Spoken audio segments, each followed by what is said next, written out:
Director Leto, can we test your microphone, please? Can you Can you, unmute Liz? and Can you hear test me? your microphone? Unmute. Can you hear me, Liz? Oh, it's beyond. Say again? Can you hear me? Yes, we can. Thank you. Thanks.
All righty.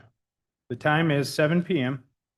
And I call this meeting of the Battleground City Council to order. Please rise if you are able for the Pledge of Allegiance. I pledge allegiance to the flag of the United States of America, to the republic for which it stands, one nation, under God, indivisible, with liberty and justice for all.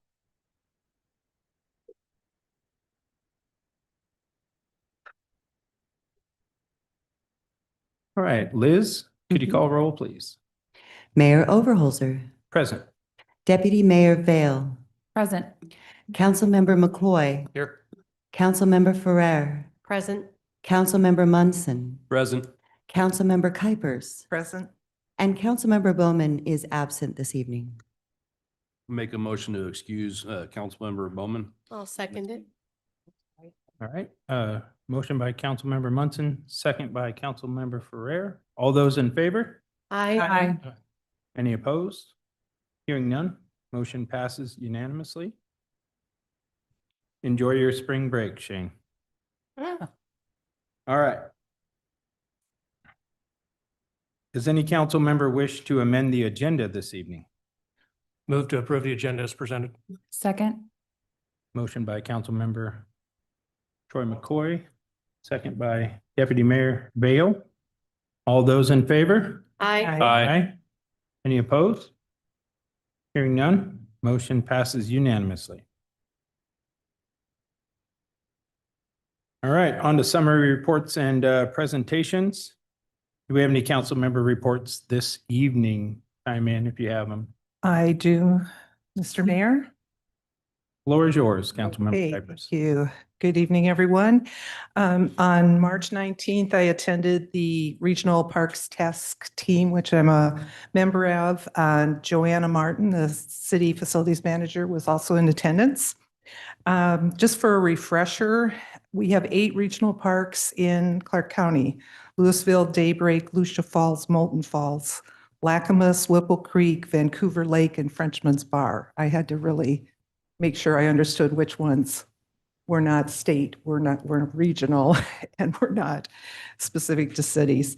All of those rely solely on 2 sources of funding. One is either park revenue, or it is the county general fund. And as funding resources continue to dry up, the county will not be able to continue to fund parks, regional parks, and support them out of the general fund. And so they're reaching out to see if there's interest from the cities to pursue a more regional funding approach. And that is why this task force was brought together.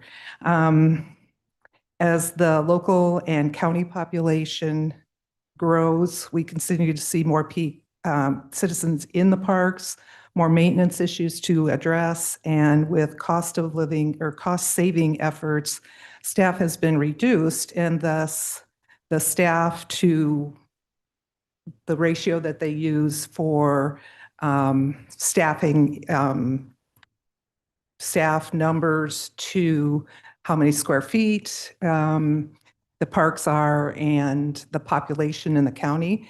Those numbers were at a very low ratio comparatively. And so not all the work's getting done. Not surprising. The task team was formed by the county, and it includes city council members and staff representatives. And the following goals were given to the task team. One was to tackle current and future challenges that will be presented by lack of adequate park funding, understand the needs of each local park, and evaluate dedicated park funding options for Clark County region. So the next steps are that in April, there will be one more task team meeting to finalize key findings and recommendations that the team has been going over the last 5 months. Then in May, that document will be presented to County Commission, asking them to approve next steps, which would be conducting a market research for ballot measure, forming another group of city representatives to develop a framework for revenue sharing. And so the cities that have been participating in this have all said, you know, we really can't make any early prediction as to whether we're interested in being part of such an approach or not, because we don't have enough information. We still don't know, what is the impact of these kinds of decisions to Battleground specifically? What are the pros? What are the cons? And then what would be the specifics of revenue sharing if we did go with any of those models? What would that look like?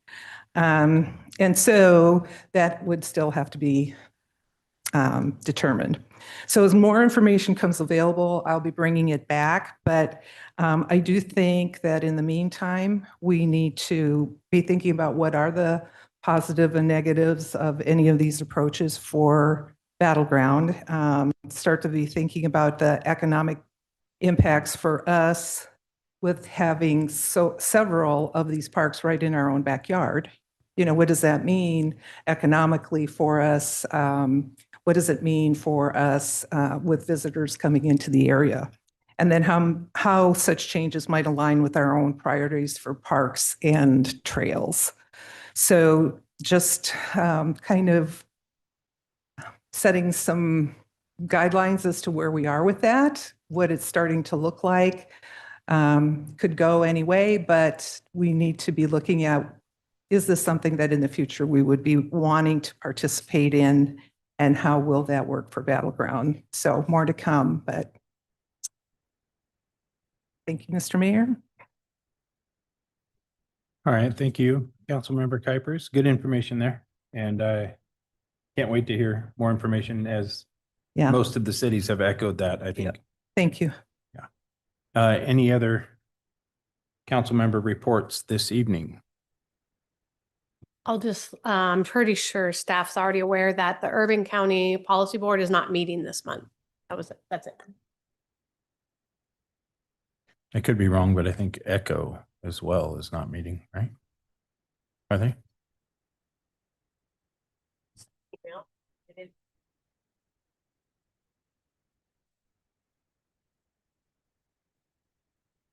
All right, any additional council member reports?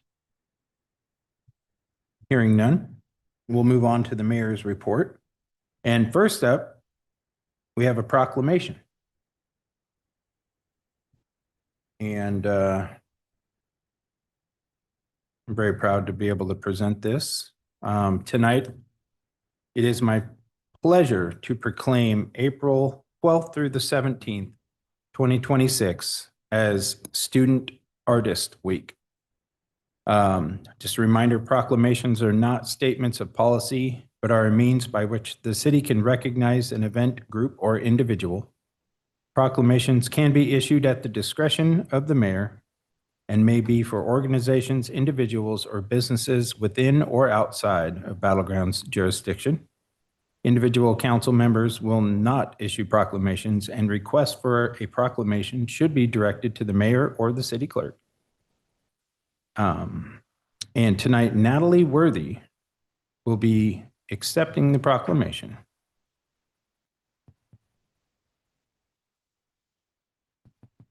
Good evening. All right. Oh, there we go. Are we good? Hear me? Okay.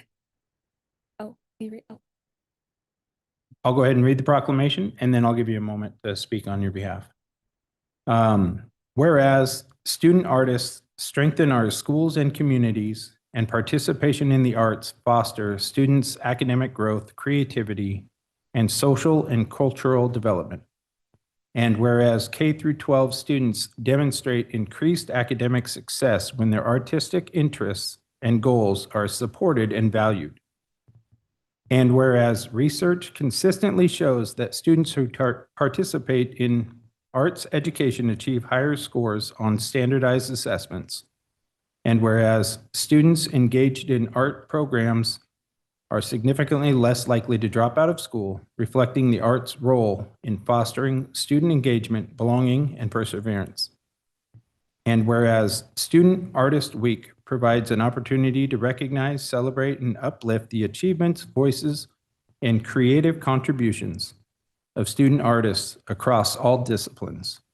Now, therefore, I, Eric Overhalser, Mayor of the City of Battleground, by virtue of the authority vested in me, do hereby proclaim April 12th through the 17th 2026 as Student Artist Week in the city of Battle Ground, Washington, and encourage educators, families, and community members to support, celebrate, and invest in student arts, artists, and arts education as an essential component of student success and community well-being.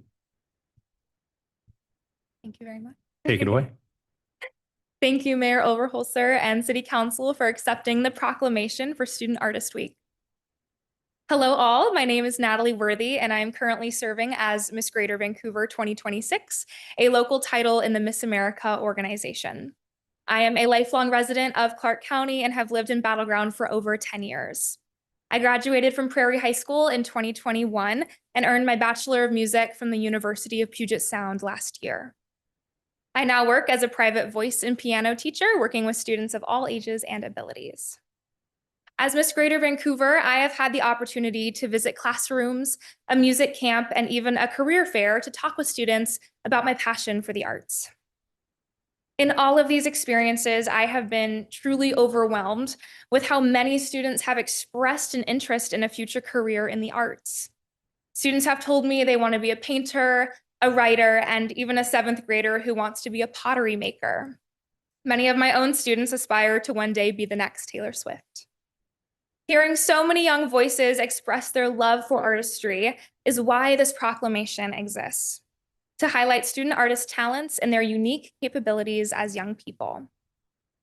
To make this next week even more special, I have organized through my nonprofit Amplify the Arts, the Battle Ground Student Art Walk. I encourage all of you to take a stroll down Main Street, where we have partnered with businesses to display artwork of local K-12 students. During the art walk, public can also vote for their favorite display, and the winner of the People's Choice vote will receive a prize package generously sponsored from the Battle Ground Cinema. So next week, April 13 through 17, I encourage everyone to walk through Main Street, visit some incredible small businesses, and take a look at the talents of Battle Ground students. So take a walk, cast your vote, and help us uplift the next generation of artists right here in our community. Thank you. Thank you, Natalie.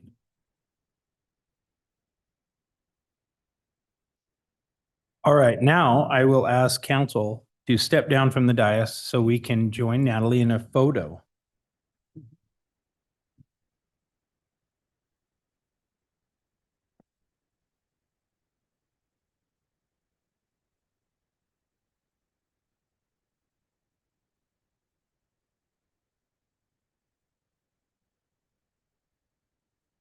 Good job, Jeannie.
Aw.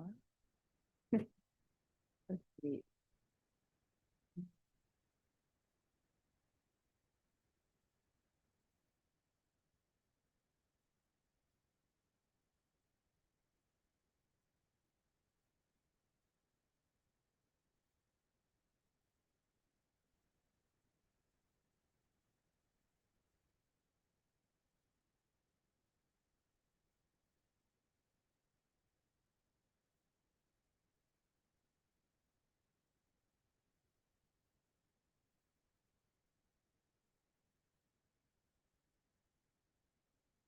All right, now we will move on to presentations. We have a new employee introduction.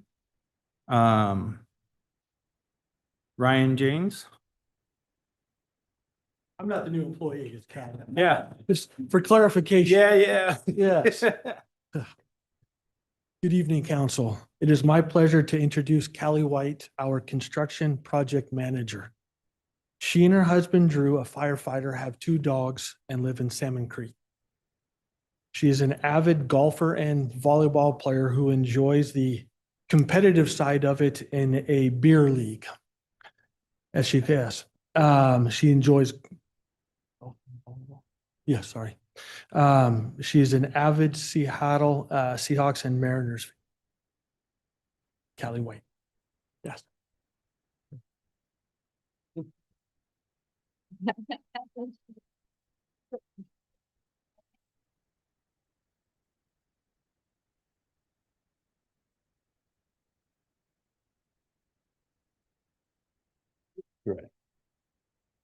Welcome aboard, Callie. All right, now we move on to citizen communication. I will open the meeting for citizen communication. Individuals are limited to 3 minutes to provide comments. The total time for public comments shall not exceed 30 minutes unless extended by the mayor. This is an opportunity to hear from members of the public in a limited public forum, not an opportunity for extended comments or dialogue. Please refrain from derogatory remarks, personal attacks, campaign speeches, and applause. Although the city council desires to allow public comment, the city's business must proceed in an orderly, timely manner.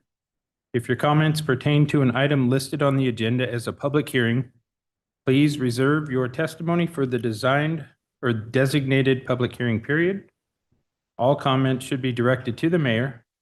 The council may not be able to respond to individual comments and may refer citizens to a staff member for assistance. The city manager has placed her business cards at the podium. Please feel free to take one if you would like to contact her with any questions. If you have handouts, please hand them to the city clerk directly to the right of the podium. Thank you for understanding and participating in the council meeting this evening. You also have an option if you would like to sit or stand. If you choose to sit, you just have to bring the mic over to the desk there. Liz or Miss Halili, are there any members of the public on Zoom who wish to provide public comment tonight? No, Mr. Mayor. All right, thank you. First up, Michelle Black.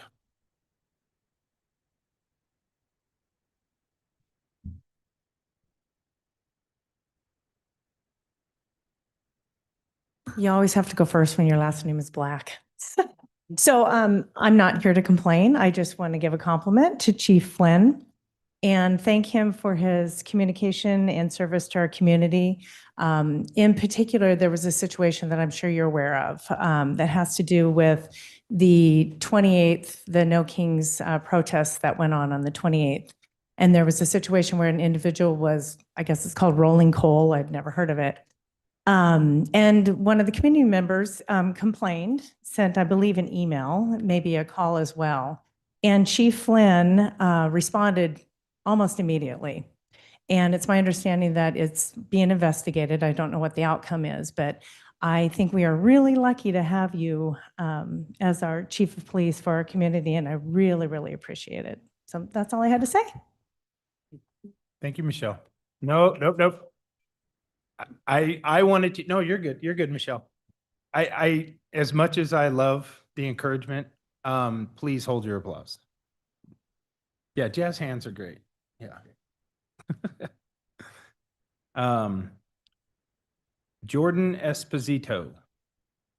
Come on up, Jordan.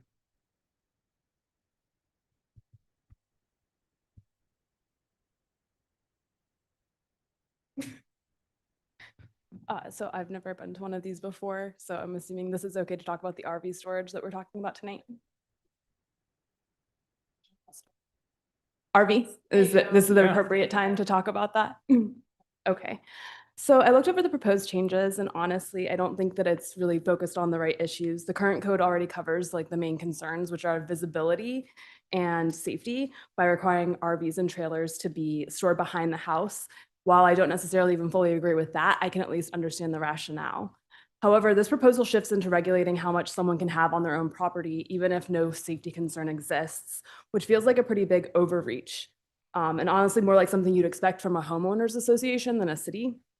So my concern here is this is how it usually starts, like small changes that don't seem to make a big deal on their own, gradually expands what the city feels entitled to regulate and how. I don't like the precedent this would set going forward. There's also the reality that rules like this tend to be complaint driven, meaning that they're inconsistently reinforced. So that ends up doing a better job at creating more conflict between neighbors than it does at preventing any potential problems. It also doesn't account for the fact that properties are different sizes. A fixed limit isn't going to affect everyone the same way. It's also super frustrating to see energy go toward regulating what's on private property when there are bigger issues in the neighborhoods, like streets that need desperate attention. So bottom line, in my opinion, if it's not a legitimate safety issue, it's not something the city should be regulating. That's all. Thank you, Jordan. Yeah, there you go, jazz hands. That's what I'm talking about. And I did not catch that your topic was RV, but we are going to have a public hearing on the RV and parking. And so the only clarification I have, Josh Adelson, is yours about RV parking as well? Josh, are you in here? Okay, well. Yeah, sorry, Nelson. Yeah, Okay, so you guys, anybody who has anything pertaining to the RV, please bring it up during the public hearing, which we will get to here shortly. Okay. Thank you. And I do have Miss Jessica Cole. Come on up.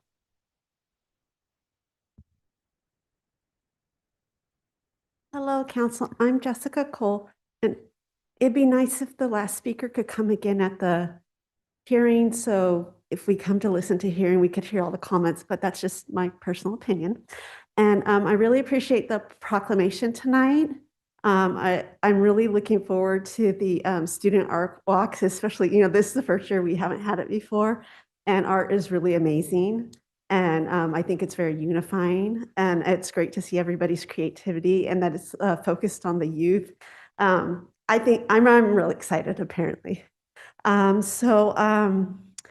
A community event I went to recently was the Cram the Cruiser, and I ended up hanging out and chatting because I like to talk. And it was really nice just as a community member to connect with the people putting on the event and the youth that did the cheerleaders there. They were like 2 lines of them at Fred Meyer. And so like when anybody walked out of the store, you didn't have to donate, but they were like, "Ah!" and cheering. It was very like, I feed off their energy. So that was put on partnership with, because of our SROs with their 2 food pantries at the 2 comprehensive high schools.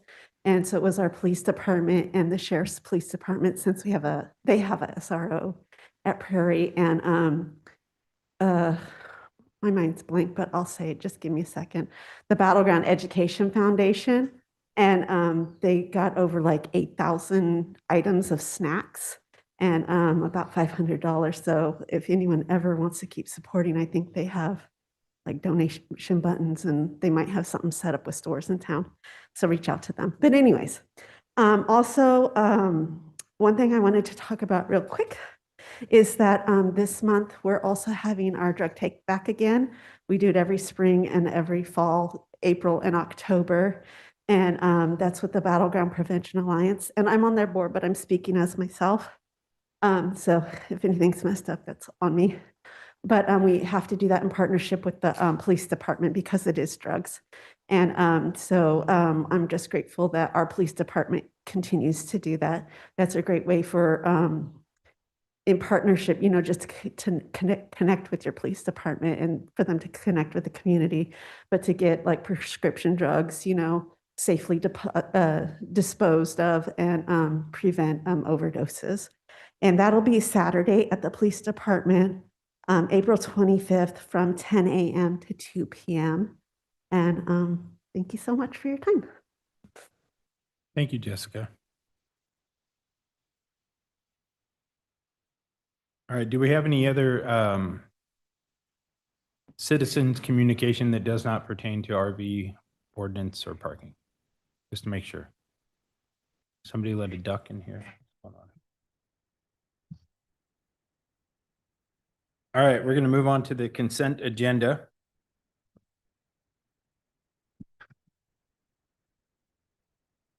I'll motion to move the consent agenda, Mayor. Second. All right, we have a motion of approval for the consent agenda by Councilmember Ferrer, second by Councilmember Munson. All those in favor? Aye. Aye. Any opposed? Hearing none. Motion passes unanimous. All right, on to public hearings. Ms. Halili, was there any testimony submitted for the public hearing that has not yet been provided to the council? No, If- Mr. Mayor. Thank you. No. All right, moving on to ordinance number 2026-04, municipal code amendment. Chief Flynn, you're up. Thank you, Mr. Mayor. My comments will be brief, just as an overview. On February 2nd, I provided details about the current municipal code, more importantly, the enforcement actions that the police department was taking regarding what that ordinance was. On March 2nd, Lieutenant Keller, who has joined me this evening behind me as my SME, as you will, presented draft code language for review and discussion and asked the council to set a public hearing for tonight on April 6th. So now is the time to discuss, open it up for the public's comments regarding the proposed ordinance under Municipal Code 17.135-150. Thank you, Chief. All right. Do we need to read the title yet or no? No. Just go right in. Okay. Not yet. All right. I will open the public meeting at 7:27 for public testimony. Individuals are limited to 3 minutes to provide comment on the ordinance 2026-04, which would amend regulations related to storage of recreational vehicles and trailers in residential districts. All comments should be directed to the mayor. Ms. Halili, are there any comments on Zoom? No, Mr. Mayor. All right, thank you. All right, now I'm back into the stack for you guys. Thank you for being patient. First up, since I butchered your name the first time, Josh Nelson, you're up. And I apologize for that. Wrote a lot yesterday. I'm used to reading in crayon. Yeah, me too. I have two nieces that are wonderful. Mr. Nelson? There's lots of crayons on the wall. This is the city clerk speaking. Could you please state your name and city of residence for the record? Joshua Nelson, Battleground, Washington. Thank you. I was just informed of this morning, actually, as I work a lot with trailers. I haul cars for a living. So I was told about this just this morning. I'm not quite sure of everything. I read the article as fast as I could today to make it here. My concern is that I have a piece of property. I park my trailers on there to haul vehicles to work for a living. It is gravelled. It is well taken care of. It is a vacant piece of property that according to what I understand, it's in the city limits. There's no house on it. There's no nothing. My house is across the street, actually. So my concern is if this is the past, I use multiple trailers, obviously. I'm sure lots of people are aware of shipping things in today's world. There's all kinds of different products that are being shipped, from cars to freight to, heavy equipment to anything. And I haul all of that. So I have 5 or 6 different trailers that I use to provide a living for me and my better half in this very expensive state that we all live in, that we get to enjoy with the wonderful parks that the young lady talked about that are all surrounding us. I've grown up here my whole life. I've been in Battleground for about 20 years. I don't live in an HOA neighborhood. I am concerned that now the city of Battleground is becoming my HOA. To my understanding from reading it, and I don't know if you can clarify this right now while I stand here, is it's not to be parked on grass. I have a vacant piece of property that is graveled. Does that affect me? I'm here for myself today, along with others that I know in the community that I've been great friends with my whole life. I don't know if that's something that somebody can answer for me here today as of now, but that is my main concern. That's why I have shown up to my first city council meeting of my entire life at 42 years old. I don't want to be put out of work because I can't park a trailer on my own property that is gravel that I paid for. I don't think that's right in America.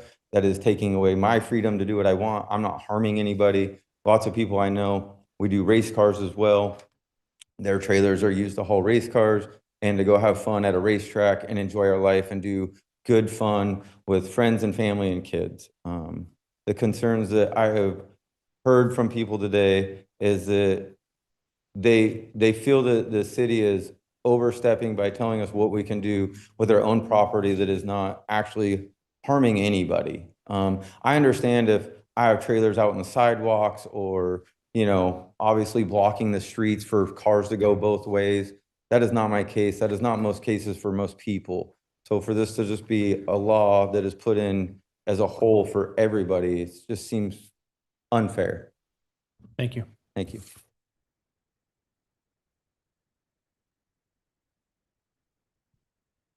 Next up, Tony Smiley. Again, please remember to state your name and city of residence. Tony Smiley, Battleground. Good evening and thank you for your time. I'm here to request clarification and reconsideration of how the current ordinance is being interpreted regarding both the classification and placement of recreational vehicles on our property. First, I would like to address the classification of a boat and its trailer. A boat trailer is not a recreational vehicle. It is transport accessory with no independent recreational function. It cannot be used on its own, and it does not meet any reasonable definition of a recreational vehicle. A boat and its trailer are functionally inseparable. A boat cannot be transported, stored, or realistically used without its trailer. Counting them as two separate recreational vehicles creates an artificial and unreasonable inflation of a total. More importantly, this interpretation does not align with the intent of the ordinance.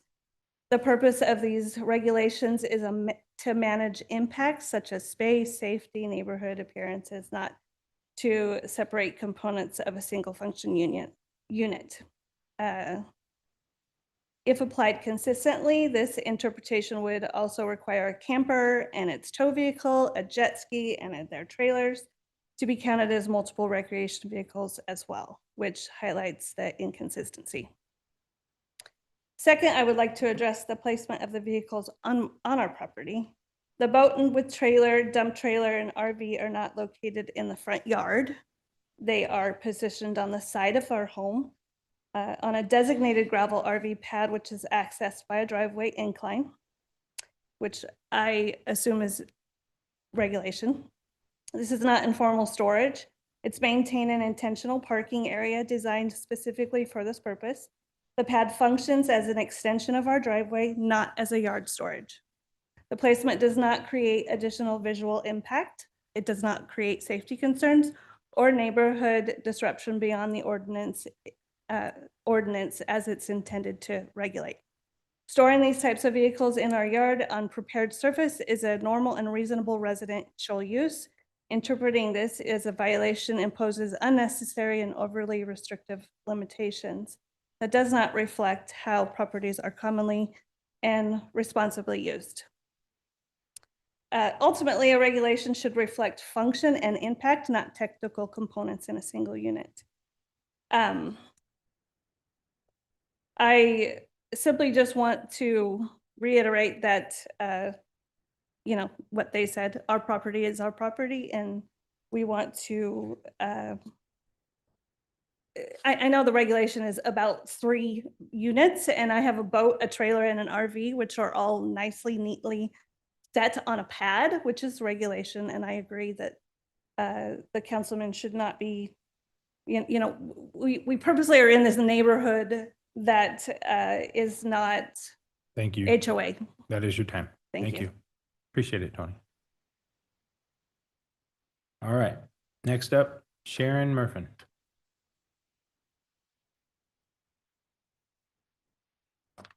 Hello, Sharon Murphin, Battleground.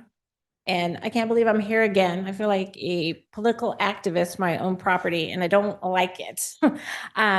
On March 2nd of 2020, my home was annexed into the city. I got a new trash service and a $13 a month bill for, I still don't know what. But anyway, so things are changing. I get it.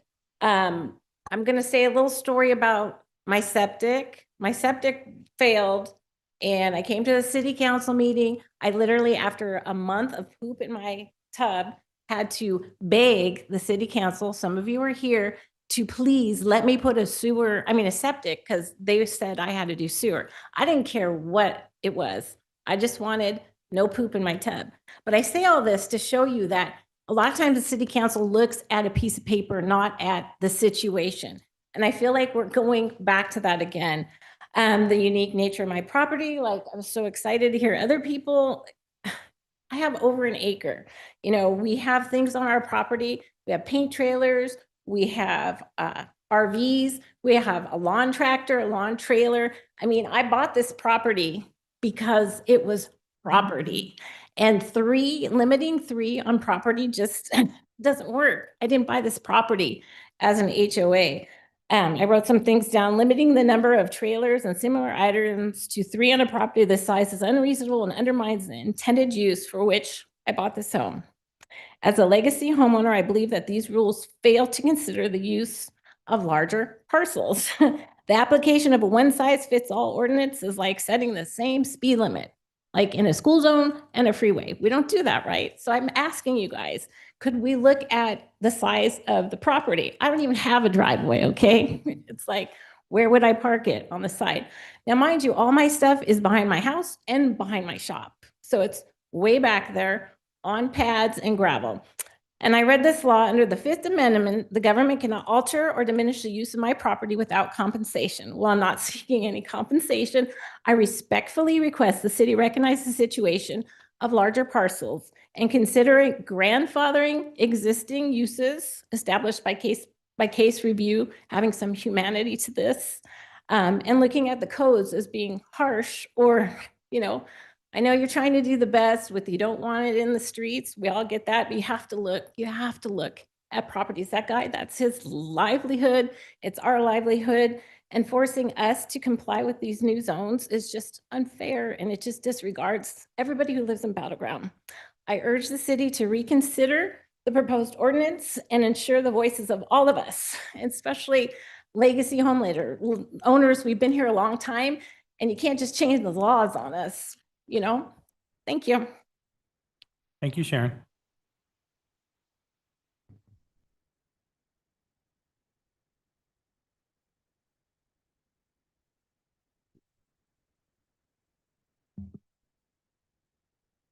Are there any other members of the public who wish to testify on behalf of this? Jessica, come on up.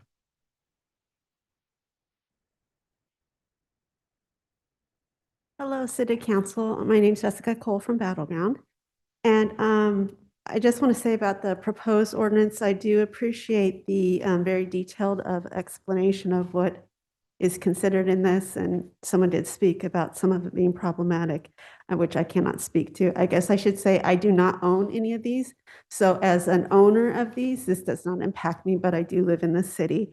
And I wrote an email several months ago. I don't remember exactly what I said, But as the last speaker said, I was hoping that you would take into consideration, it would be like over time, when we think of a house and a property, X, and it's not one size fits all. So as stuff comes up, whatever you end up adopting, as stuff comes up for different property owners besides the ones here, take that into consideration to change it over time to make it work for all the owners of these types of things instead of just one and done. So I just hope you take into consideration how this impacts the owners of these in our city. Thank you. Thank you, Jessica. I saw a hand up back there. Couple, all right. Ma'am, why don't you come up first? Ladies first.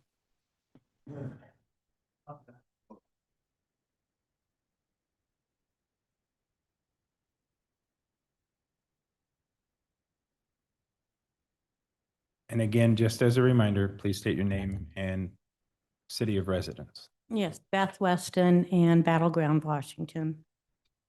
And I'm 71, and this is the first time I've ever been at a city council meeting. So my situation is different than them. I do live right in town. It is a bigger piece of property, older piece of property on the old side of Battleground. There is no HOA. Okay. I feel the same as a lot of these other people. I feel like this is massive overreach of a property that I've been buying for 26 years. And you're going to say, I can't have my motorhome there because the way the house was set up and the way they added to it, which was insane. I don't have access to my backyard to put a motorhome back there. I have a big enough backyard for it. Had a heart attack last year. I've been out of work for 4 months. Don't have a savings. Don't have the money to pay people to get them to redo my backyard so that I have access. Besides which would also, the only place where there would be access is through an easement road that I would have to sign whatever to join 2 other people to be on an easement, to use a gate to get into my own backyard. That's why it's never been done in 26 years. My situation, my husband passed away. I'm on my own. I would like to retire sometime. I work part-time as a school bus driver. Not a big income. I luckily got a motorhome, an older motorhome, needs work, that I don't have the money to pay for storage. My property is big enough to put it in my front yard. I have 1 motorhome. Now you're telling me it can't be in my front yard. On the other side of my house is a small access area because they built a 1-car garage, which isn't big enough for a motorhome. So there's no way on either side of my house that I can get into my backyard with a motorhome. I can't even get into it with a car. So this really seems like overreach for not being in an HOA, a place that I've paid for 26 years and have managed not to lose, even after my husband passed away, and be able to count on something for my future, to have something as simple as a motorhome that I can put a little bit of money into. It runs and drives, needs work on the inside, that I can put the money into so that I can feel free to do something in the next couple of years when I retire. Thank you, ma'am. Thank you.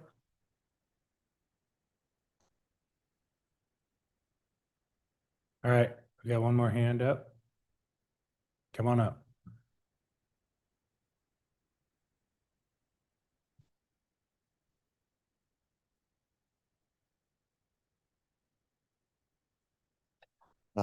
Matthew Luster, Battleground, Washington. So a lot of people are here talking about their own situation. I'm here to focus on the overreach as a whole. Ordinance 2026-04 is an overreach of private property. We all pay our mortgages, our property taxes, sales tax, all the taxes that we pay, and you guys are trying to dictate where we can park trailers on our private property. As long as these things are off the street, not a safety concern, it's nobody's business but our own. As long as, you know, everything is well kept and these things are being used, not stored on city streets, you know, with old tabs or licenses or something being a problem. If it's well kept property that we're keeping on our property, you guys shouldn't be allowed to dictate where we park it or where we keep it on our private property. I'm speaking for everybody as a whole here today, not just any, you know, size of anything, limit to 3. That's not the way this works. If it's there, if it's our property, it's well kept. That's it. It's private property, guys. Let's not overreach. Thank you. Thank you, Matthew. I will clarify. The ordinance that we're looking at adopting is to amend and relax the existing ordinance that is in place and has been in place for many years. And so just to clarify, and I'm not sure if it needs clarification or not, but I feel like it might. There is an existing ordinance that's been in place since, I believe, 2009. And yeah, I just want to give clarification. No, yeah. And so the idea is, we're trying to make it a little bit more relaxed, but let me go ahead and close this hearing and then we'll go on to discussion. All right, I close the public hearing. Seeing no further members of the public wishing to speak, I now close the public hearing at 7:47 p.m. And I will ask the city clerk to read the title of the ordinance 2026-04. An ordinance amending Battleground Municipal Code, Title 17 Zoning, Chapter 17.135, Supplementary Regulations for Specific Uses, Section 17.135.150, Trailer and Boat Storage in Residential Districts, providing for severability, providing for corrections, and establishing an effective date. Thank you, Liz. All right.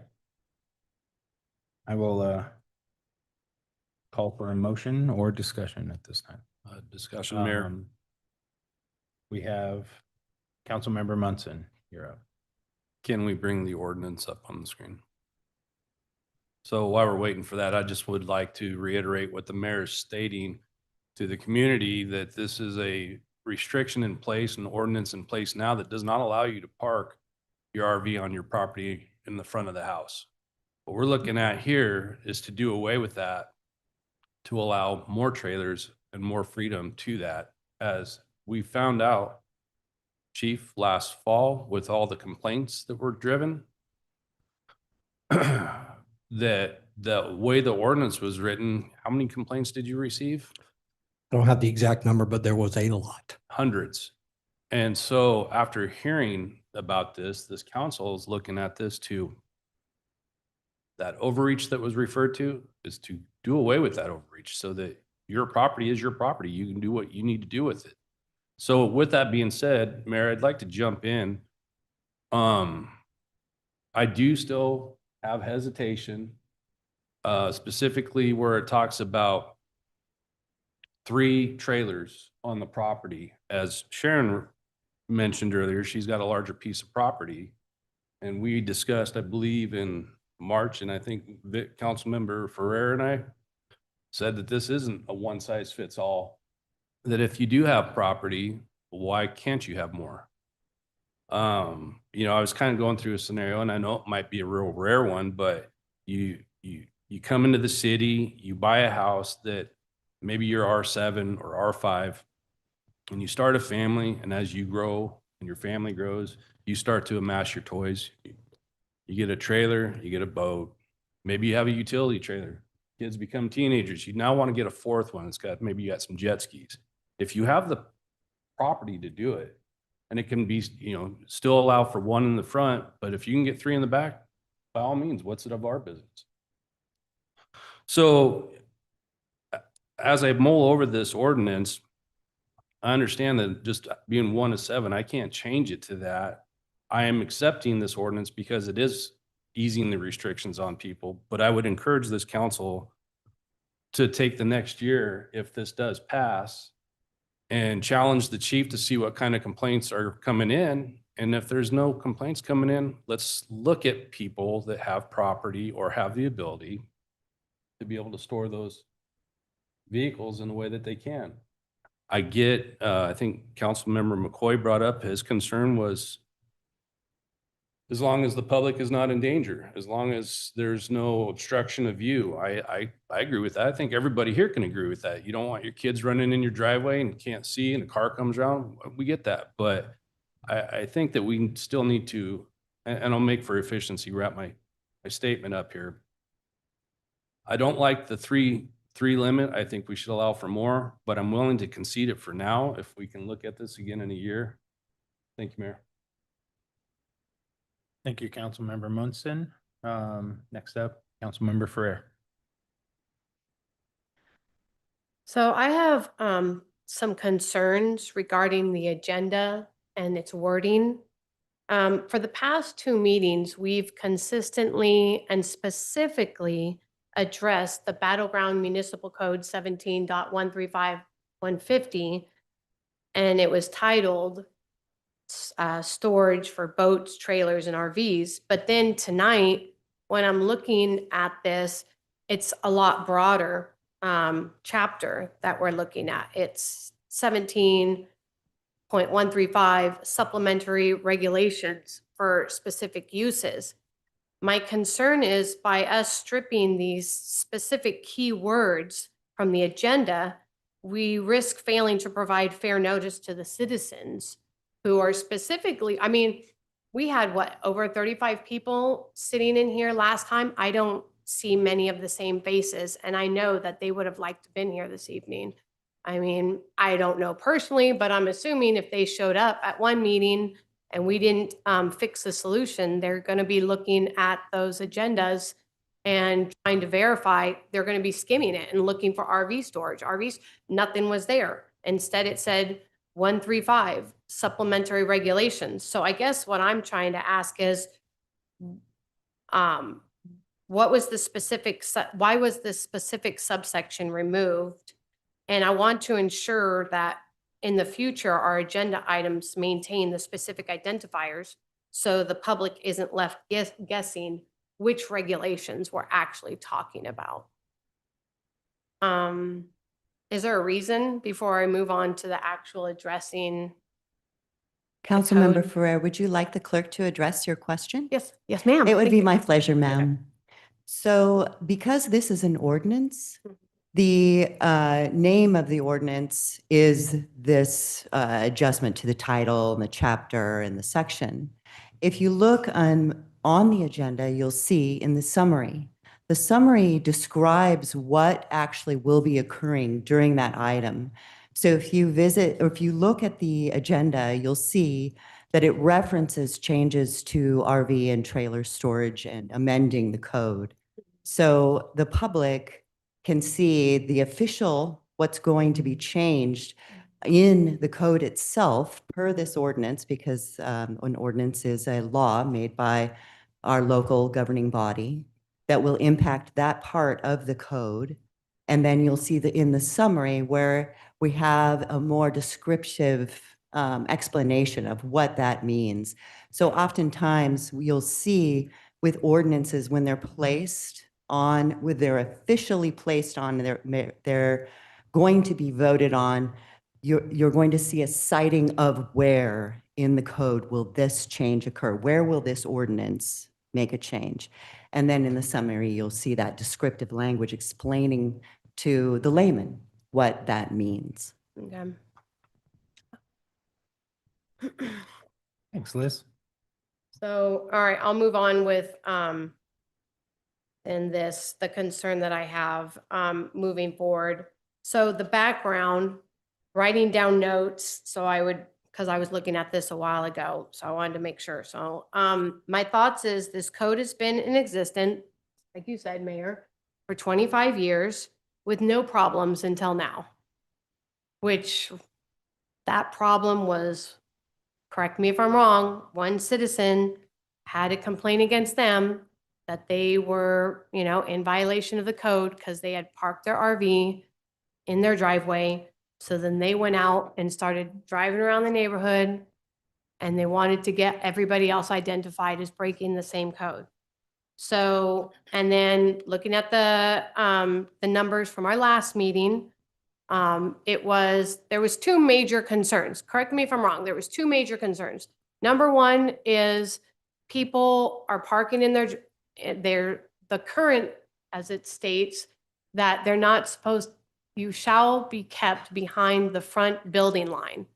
So number one is people, obviously they have houses with driveways in front of their house. So how do we address problem one is just allowing people to park in the front building line if they have a driveway.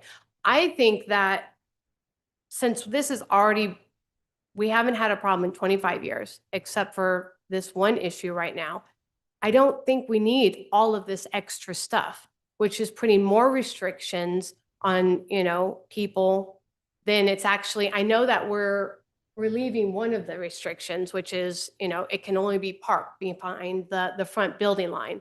But it's putting more restrictions by telling people you can only have 3 on your driveway, or excuse me, on your lot. And again, I don't believe, I said it at the last council meeting, I don't believe that we should be doing a one size fits all. I drove the neighborhood. You have people that have, very respectful looking, homes and their yards and with no complaints. I knocked on doors. I talked to neighbors. I asked, do you have concerns with your neighbors who have trailers? And they said no. I saw them very well kept. And so you could have, like, one of the citizens came out and said they have a boat sitting on a trailer. Well, then that's 2 right there. I've seen houses that have 2 boats with 2 trailers. Right there, that's 4. But it's undercover. It's on the side of their house. It's in their driveway. It was very well kept. I think that this adds some restrictions. I think that the 2 main concerns that I read, looking back at our last meeting, was, again, allowing people to park in the front building line. How do we address that? Put an exemption that they can park in front of the building line if they have a driveway. Number 2 was parking in the front yard. Well, you have that addressed right there in 2B. Recreational vehicles shall not be parked in the front yard. We've gone over what exactly that means, what a front yard is. Not the side, even though there's grass, it's just the very front of the house. So I would make a motion, but I won't right now because I know other people want to speak and I want to be respectful of that. But I would make a motion that we stay with the original, add the exemption to allow for front building line if the house has a driveway, and just say no parking, problem solved. I don't think we need all this extra stuff. Councilmember Ferrer, it appears that you have just made a motion. If you have, could you please clarify that motion again for the clerk? Yeah, don't say motion. Go ahead. Unless you wish to withdraw, but I can make a motion because we still have 2 rounds to debate after that. So I will make a motion. What? Okay. I'll make a motion that we go with the original 17.135.150, adding an exemption for frontline to be parking in the front building line if they have a driveway, and then add no parking in the front yard.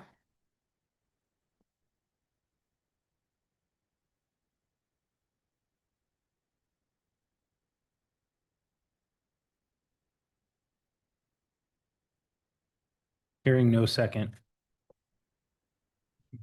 Motion fails. All right. Let's move on. Deputy Mayor Vale. Thank you, Mr. Mayor. So as other council members have expressed, I personally on this council was concerned about the lack of storage that was, I'm sorry, I lost my voice. My son's on a baseball team and I was cheering very loudly this weekend. I'll do my best. So I was concerned that the original language did not allow for the storing of RVs in driveways at all. That was extremely concerning to me. And my view is that we, as the council, we need to protect private property rights and limit government oversight when it's not necessary.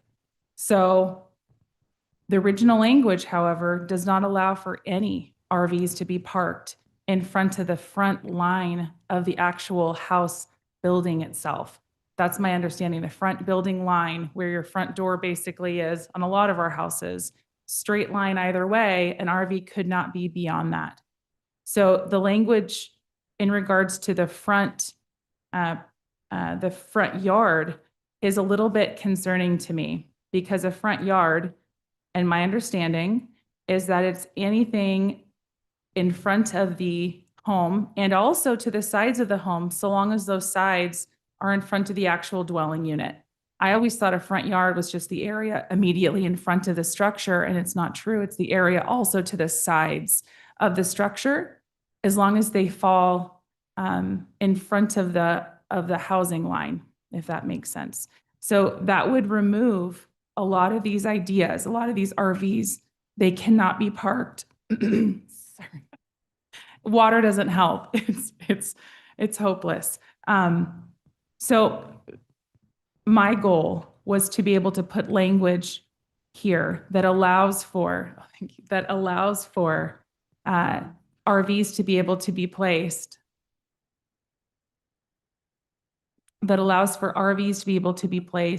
in driveways, and also allows for multiple trailers and RVs to be able to be placed in the backyard or in places other than the actual legal driveway. I will say that I do have concerns about the language that is expressed in the code, which you will see in blue. One fact is the fact that no more than 3 recreational vehicles or trailers may be parked outside on a single family lot. I would like to see language potentially pertaining to the lot size. Another concern that I have is in regards to the number of RVs. I agree that only one should be allowed to be parked in a driveway. I don't think that many of our homes, myself included, has a driveway that can house more than one RV without it being an issue. So those 2 things I would say for this first round of discussion are concerns that I hold with the current language as written in blue. Rob, can you scroll down just a little bit so we can get all the blue there, please? Thank you. Councilmember McCoy. Thank you. Councilmember Munson brought up a point which I think may solve a lot of this if we make this simpler. And his point was, let's see if there's an issue in a year. And so what I would propose is we eliminate A, wait a year, and if it is an issue, we add it in. So in other words, we allow more than 3. If it comes to council that is a problem, or even before a year, whatever that time frame is, the time frame's not germane. So that eliminates, I think, 3 of your concerns. This ordinance does allow the one in front of the house, which I think is what all of us are in agreement with. So with that, Mr. Mayor, I'd like to make a motion that we amend the ordinance in front of us to eliminate A. Second. All right, we have a motion on the floor by Councilmember McCoy, second by Councilmember Munson. And let's go ahead and continue discussion. Jeannie, do you have anything? Yeah, I was gonna, I want to make sure Robert's rules are followed. Thank you. Go ahead, Jeannie. thank you, and thank you for the motion. I agree with that approach, and I do think that this will give us time to also look at if we really need to separate out property sizes. You know, we put a lot of time into this one already, and we want to do the right thing. There's a lot of nuances, and it wasn't one person's complaint that got us to this. So I think we need to really pay attention to the fact that there were more issues than one person, and we need to, provide some more flexibility and yet have some guardrails that allow us to, keep some level of structure so that things don't get crazy. And hopefully some of the concerns that some of the citizens have had tonight will be addressed through that. So I would like to, I'd like to add to the motion. Are we able to do that? Yeah. Can we add to a motion? Yeah, you can amend. Amend the motion. Okay, thank you. Sorry, I'm still learning some of these rules, but can I amend that now? I'd like to amend the motion to include the year review. At the end of the year, we go back, we take a look, see what, if any issues there have been, and then have we addressed some of the property size issues that were of concern. I have a question on that for the clerk. Is that something to put into the ordinance for a city council look back inside an ordinance? That's my only concern.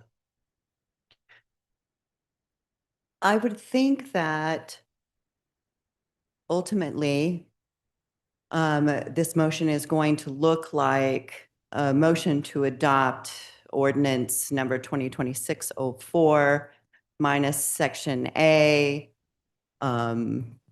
with a scheduled review in 1 year of the section A, however you. I'll second the motion. All right, we have. Or I'll just allow it as a friendly amendment. How's that? The clerk highly objects to friendly amendments. But I don't. I'd like to add it as a friendly amendment. All right. An amendment motion by Councilmember Kuiper, seconded by Councilmember McCoy. So just so we're clear, as Liz just put so eloquently, the proposed adopted language with the removal of section A with a scheduled revisit to look at the verbiage of section A in a calendar year to review. Yeah. Okay. So we would need to vote on that amendment. Yeah, I just want to continue discussion, and then we'll get to that.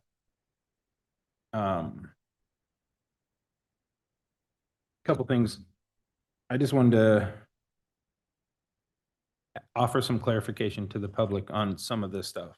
And I'm going to ask for some staff's help in this. Ryan, you can probably chime in or not, either way. Just to clarify the ordinance for the parking on the gravel, as it states, that it's an approved driveway, if I remember right. And what the conditions are for an approved driveway as an impervious surface, if I remember right, some of the language with. Yes.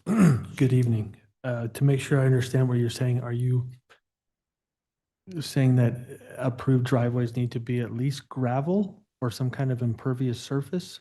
I'm asking for your clarification of what the city would consider as an approved driveway.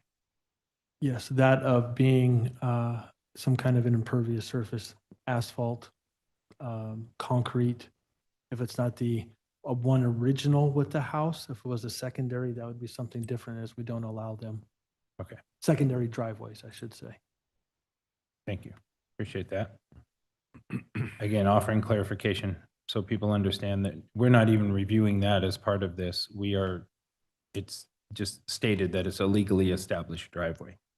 Also to clarify that in the verbiage here on the top, if you guys can see it, I know it might be small up there, but it does state as you're going through, and I'll just read it. Recreational vehicles and trailers are defined as travel trailers, folding tent trailers, motorhomes, truck campers removed from a truck or pickup, horse trailer, boat trailer with or without boat. Just to clarify, if your boat's on the trailer, it's still counted as one. And other recreational trailers and utility trailers and boats. And the and boats part is to cover if for some odd reason you take your boat off the trailer and it's sitting in your yard or it's up on stands or whatever to be worked on. That's where that separation of the boats is in there. And just to answer some of the public comment, I wanted to be able to respond to some of that. And that's really what I have. Just to clarify, I just wanted to help offer some clarification. I am in full support of the amended motion of striking having the verbiage be the way it's written with the removal of A and re-looking at that in a year for review. Let's go around to the second round of discussion. We have Councilmember Ferrer. Thank you, Mayor, and thank you, Councilmember Troy, for clarifying my motion. And I do appreciate it that we are going to take out one of my biggest concerns, which is putting that restriction of 3 recreational vehicles on people's properties. However, I still do have concerns with, like, of course I do, still have concerns with the number B or letter B, when we're saying, however, 1 recreational vehicle or trailer is allowed to be parked on a legally established driveway. Because again, we come into lot sizes that are 1, 2 acres. And I just don't see, again, I'm going to agree with one of the citizens said out there is you purchase your lot, a bigger lot, so you can put more toys on it or more work trailers. Whatever you need, as long as, and what another citizen said, as long as it's not a safety hazard, it's not an eyesore, it's well kept. I just don't see why we have to put that restriction for 1 recreational vehicle. I've mentioned it at the last meeting that I've driven around, and seen several different lot sizes with very wide parking lots. I mean, not parking lots, but driveways, and other ones that are very long driveways. So I'm going to make an amendment to the amendment. It's the last one that's allowed, to remove 1 recreational vehicle be established in, and then all in the driveway. And then also, but I do agree with everything else that we should come back and visit this in a year, see if there's any issues, if we want to do any updates. But I would make it a motion to remove the restriction of 1 recreational vehicle or trailer is allowed to be parked on a legally established driveway. So you're looking to strike all of B, just for clarification. No. What are you reading, dude? No, I'm not. I believe in the whole first sentence and then all of the other stuff. It's just, however, 1 recreational vehicle. I'm just saying, remove the 1 recreational vehicle. Since we're getting rid of the 3, just get rid of the 1 and let's revisit all of this in a year and see where it puts us. Okay. For clarification, striking that language would make it illegal to park anything in the front yard. That's the motion on the floor.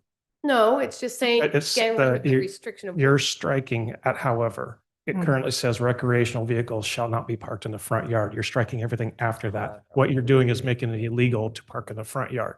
I'm not going to second this motion. Okay, so I'm just saying, don't put a number. So, okay, fine. You want me to put exact language. However, 1 recreational vehicle or trailer is allowed to be parked. However, okay, so the language would be, Can we vote on the amendment in front of us? We're going to need a second. And for sake of conversation, I will go ahead and second this amended motion so we can open it up for discussion. okay.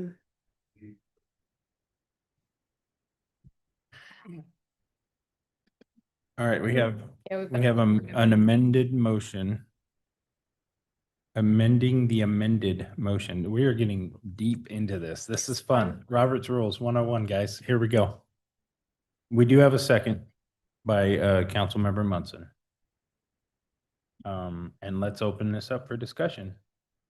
But I will say that the amendment did not offer clear language of really anything in B. And so I honestly don't feel that that was very clear in the amendment. What I meant by the motion? Can you read that word for word of what you want the Yeah. amendment to be, Yeah. please? However, any recreational vehicle or trailer is allowed to be parked on a legally established driveway.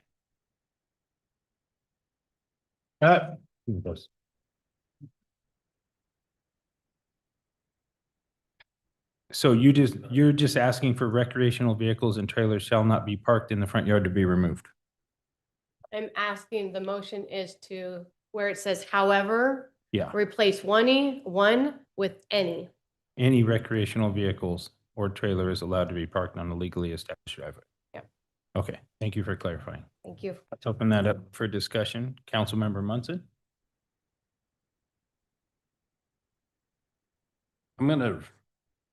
I see some names dropped off here. So I second this because I want to have a good conversation so that I understand exactly where your mindset is, so I can come into this clear. Because I think oftentimes we think very similar on keeping the government out of their business. So I guess I want to hear more of what your intent behind your motion is so I can understand it better. Again, like I said earlier, I agree that, especially looking at this from a year from now, maybe the term one size fits all, it does not apply. Maybe if you have a couple acres and your house is set way back on your property. Let me just give a real quick example. My Aunt Carol lives just outside the city limits and she's going to be getting annexed within the next few years. She's on 2.5 acres. Her house, it's dead center in her property. Right now, they got 4 or 5 trailers. It's a very well-kept house. It looks great. So I agree. Like, we have no business telling Aunt Carol what she can and can't park. So I guess I want to open my part up by understanding exactly what your intent is here, so I can make the best decision on the time when it comes to vote. Thank you, Mayor. Thank you, Councilmember Munson. Councilmember Kuipers, you're up. Thank you. I would just like to go back to the council, and we had a lot of conversation about this. And so I'm trying to get back to what got us to one in the front anyway. So I want to ask the council that. I mean, we already have been back and forth on this. We spent a lot of time talking about, should it be 2? Should it be 1? Should it be 0? As it is in the code today, it's 0. So I'm not making a statement, I'm asking the question. How did we get to 1? Can I jump in, or do we want to do keypad here to make sure everybody speaks? Troy chimed in. Go ahead, Troy. You want to offer clarification on that? I think one of the concerns was if you have 2 recreational vehicles in a driveway, you now are parking all your cars potentially on the street. That's right. And some of these larger properties, this is going to be a case-by-case basis, and I think you might be able to put some leeway in there for the bigger lots as far as from a enforcement mechanism. The problem with continuing to amend this after it comes forward, it just makes meetings very long, very confusing. And to Councilmember Kuiper's point, this battle, I mean, I'm not saying we can't change it. I'm just saying that starting to amend this stuff, it starts to get fuzzy. And I still think that 1 in the driveway is plenty. It's more than we have right now. And it allows however many you can fit in your backyard up to fire code or whatever other potential regulations are out there. So I'm not in favor of the motion on the floor. Thank you, Councilmember McCoy. Councilmember, actually, you've already got, yeah, go ahead. Councilmember Ferrer. So I'm going to go, oh, sorry. So I'm going to go with what one of the citizens said out there, which is she doesn't have access to her backyard. So she only has her driveway. She doesn't have access to any of that. So we're going to, yeah, we're putting a restriction on how many she can have in her driveway. She has one, exactly. But maybe something happens and she needs to bring a trailer in. Maybe she has to empty her yard and then the police, you know, the code enforcement officer drives right by and says, wait a minute, there's two. Now, I'm sure our code enforcement officer will be very friendly and have that conversation. But what if they're not there? I think that she might still give them a heads up. I don't know though, I'm assuming. And we may not have this code enforcement officer later. We might have, you know, somebody else who's just like wants to throw down tickets left and right. I don't know. That's why we're putting this down now. We're discussing it. So the intent of this is exactly what you said, Councilmember Munson, is I don't support government overreach. I don't believe in a one size fits all. I believe in private property rights. I don't think we should be in there acting like an HOA. I'm stealing the citizens' words here because I agree with it. That we should not be, the city should not be acting as an HOA.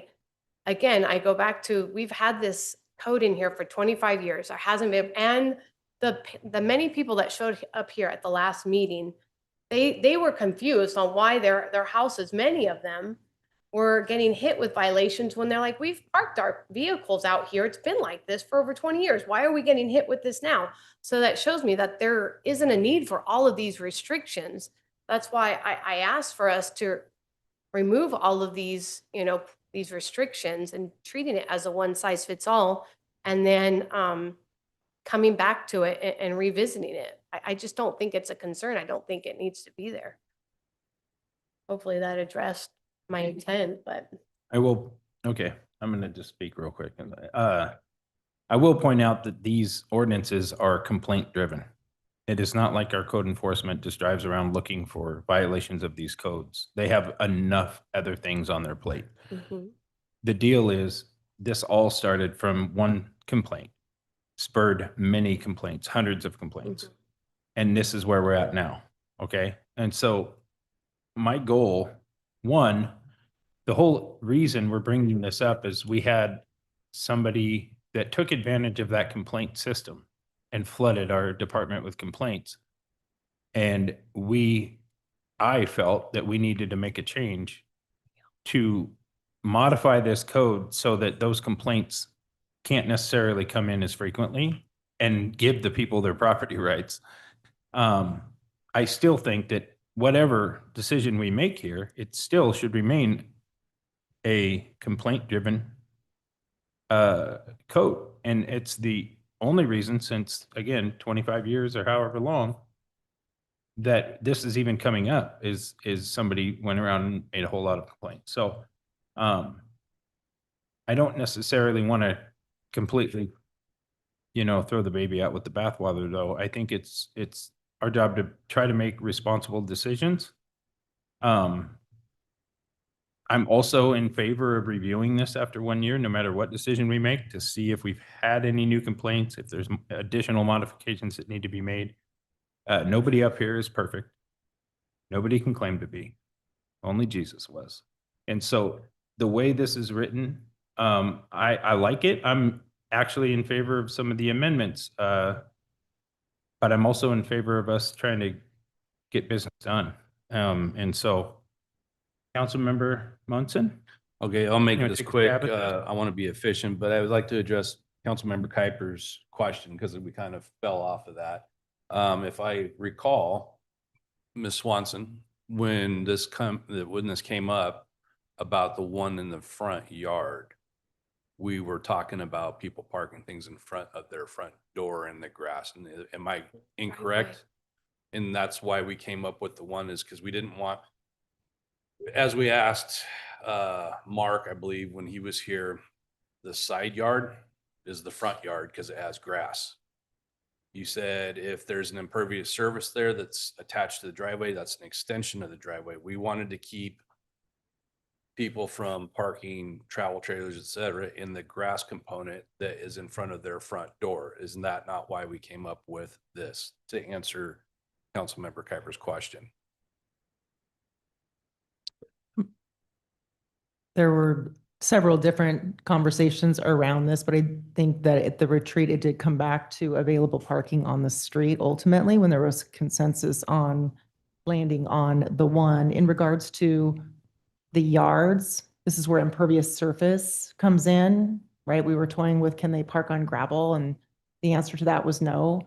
It has to be one established, right? There's a legal driveway and there's only one established for every single family dwelling. Okay. So the conversation, I think, steered around the gravel piece. And we didn't want them, so we weren't parking, you can't park on the grass. We don't like park in your front yard, anything in front of the facade of the home. We had that drawing, what was considered the front yard, the side yard, and the backyard. I think that's what you're referring to. So I'll wrap it up with this is I appreciate Councilmember Barrera's amendment. I agree with her in her estimation of what we need to do. But to be prudent and efficient, what I will ask right now is a council consensus so that it's not having to be written into an ordinance that 1 year from today's meeting date, that the staff come back to us with any complaints between now and then. And that they also start to establish this ordinance with the possibility dependent on the zoning, whether it's R7 or R1. Because again, as Sharon spoke earlier, ma'am, I forget your name in the back. Everybody has different needs. Everybody's houses are different. I think that this government should be more prudent to addressing the people in the community and how they need to park their vehicles instead of just establishing one generic policy. So if I could get consensus from council that this be addressed in 1 year from now, I know that's a long time out, but I think with Google Calendar, Ms. Swanson can make it happen. Well, and I'll also point out that we have an amendment to the original motion, which has since been amended, but in that includes in Jeannie's recommendation to add the 1 year review to this ordinance. So I think it's already in there. We can vote on that after we vote on the current standing amendment. Yeah, and I agree with that. I'm just trying to be redundant to make sure that we're addressing the community's concern in the most efficient way possible. So whether it's typed up or it's also with a consensus, I think we're going to cover our base there so that we don't continue to drop the ball here. Okay. Any further discussion? All right, hearing none. So we have an amendment to the amendment on the floor. That was motioned by Councilmember Ferrer, second by Councilmember Munson. And this is pertaining to section B. That is to remove one vehicle from section B. That would be, however, one recreational vehicle would be changed to any recreational vehicle. And we're going to bring that to a vote. All those in favor of that amendment, say aye. Aye. Aye. Any opposed, say no. All right, motion passes unanimously. We will move on. Well, you have to still vote on the other amendment. Yeah. You were a nay? I didn't catch that. Okay, I'll tell you what. We have keypads up. And Liz would love to use our new fancy keypads that are finally working. Let's bring this to a roll vote. Can we get clarification on what is being changed? The word any means what? So Any number of yeah, so vehicles? from my understanding, again, please correct me if I'm wrong. Section B would read recreational vehicles and trailers shall not be parked in the front yard. However, any recreational vehicle or trailer is allowed to be parked on a legally established driveway. So it just changes the one to any. Point of clarification, Mr. Mayor, my understanding was that we wanted to be able to allow a plurality of vehicles in the driveway, that was Councilmember Ferrer's Intent. intent. Plurality. Plurality. However, any recreational vehicle is allowed to be parked in a legal established driveway. Leaves it to one or many. As Well, long as you if can you, fit in your driveway. and I'll just clarify, and maybe that helps how people are reading it. It's, the first one is saying you cannot park in your front yard. However, you can park on a legally established driveway. That's what I'm trying to say. Right, and Yeah. you're eliminating the one Yeah. to leave it. But the intent is, the intent is just because right now you guys were saying the first one that I was trying to put up there kind of canceled everything out, and it puts us right back to where we were. So I want to allow parking on the driveways and without a restriction of how many, just because we Yeah. do have different lot I think that- sizes. Shouldn't be a one. I think size we're all fits in all. agreement. Yeah. Yeah, point of clarification, I was just pointing out that recreational vehicle would need to be Oh, plural got you. vehicles or Oh. trailers. Otherwise, the law would still read, however, recreational vehicle or trailer, which would So suggest a singular. vehicles or trailers. Correct. Thank you. Yeah, thank you. Okay, now we're gonna bring this to a roll vote. Chris, I feel like you're wanting to say something. Well, I just want to make sure we've got a main motion, it was amended, and then it We're was voting on the amended. second amendment. Yes, you're voting on that first before you get to the, okay. just Yeah, wanna we're make gonna go sure. amendment, then back to the other amendment, then back to the main motion. Correct. Yep. So who's Because if you stating the say yes to an amendment? amendment now. All right. Does everyone understand what they're voting on right now? Our first vote will be for Councilmember Ferrer's amended motion. Yes, of section B for the elimination of one, moving to any, and pluralizing vehicles and trailers.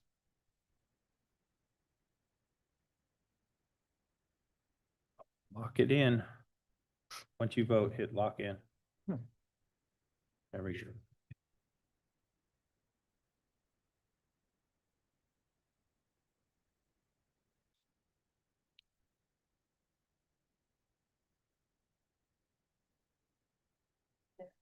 It's, yeah, motion amendment passes.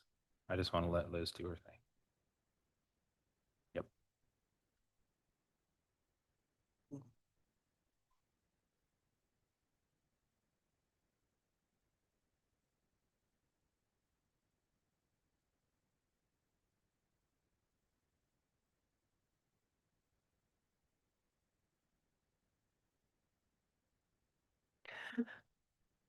Councilmember McCoy voted nay. Councilmember Ferrer voted yay. Councilmember Munson voted yay. Councilmember Kuipers voted yay. Councilmember or Deputy Mayor Vale voted yay. And Mayor Overholser voted nay. That is 4 yays to 2 nays, and the amendment carries. Thank you, Liz. All right, now we're going to move on to the amendment to the original motion, which Councilmember Kuipers added to revisit this motion and this ordinance altogether in a 1-year period. Mhm. So this is what we're going to vote on now. A yes is for adding the 1-year review, a no is for not reviewing it in 1 year. Let's stay with the roll call if we could. Hold on a second, Mayor. Go ahead. Isn't the amendment by, was it the amendment by? Jeannie. Okay. To Troy's original motion. Yeah, Which he's in like- Troy's. Troy's original motion is to remove A. Yes. Mhm. Yep. I'm writing it down because there is no other way I would have been able to track this. So now we're going to vote on the 1-year review of the original motion made by Councilmember McCoy. So a yes is to do Made the by review, a Kuipers. no is to not. Made do by the- Kuipers. Sorry. Yeah, it's okay. I was saying the original motion by Councilmember McCoy, amendment by Councilmember Kuipers. Now Like you're I'm making reading a it look- Dr. Seuss novel right now. All right, let's go ahead and vote. Looks like our boards are up. Everyone? Am I the only one here not doing that? Yep. Okay, we're waiting on the mayor. All right. Sorry.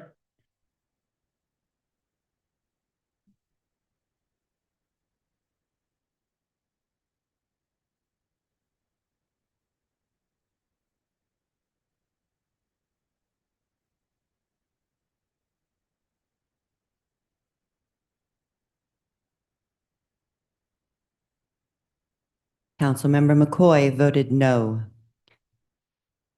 Councilmember Ferrer voted yay. Councilmember Munson voted yay. Councilmember Kuipers voted yay. Deputy Mayor Vale voted yay. And Mayor Overholser voted yay. That's 5 yays to 1 no. And the amendment carries. Thank you, Liz. All right, here we go, folks. We are finally to the original motion by Councilmember McCoy. The original motion was to have the language as it was written, but to strike A. Due to the amendment, now we have an amendment to B. And we also have A being removed and then a review period being added after a year. Those have all been voted in as amendments. So now we have the original motion of Yes. just removing A from the language.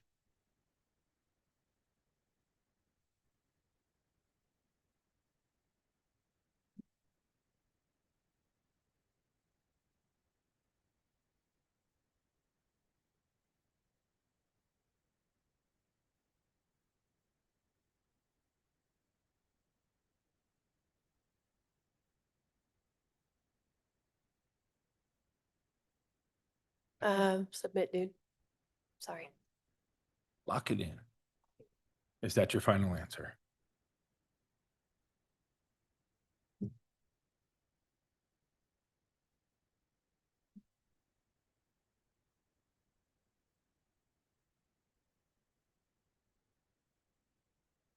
Councilmember McCoy voted yay.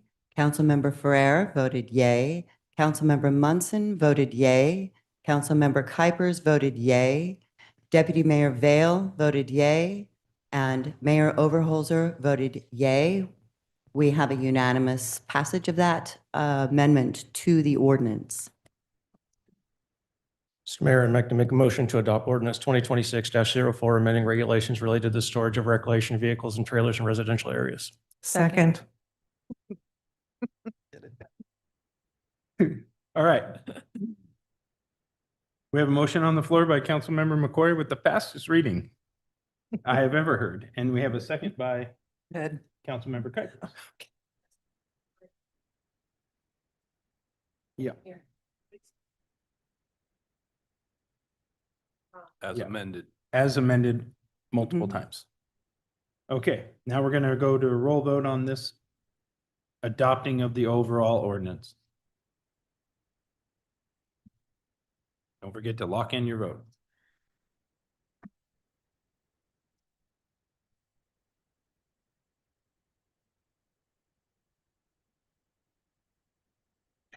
Or I could have done the Micro Machines commercial back in the 90s. If any of you are old enough to remember that.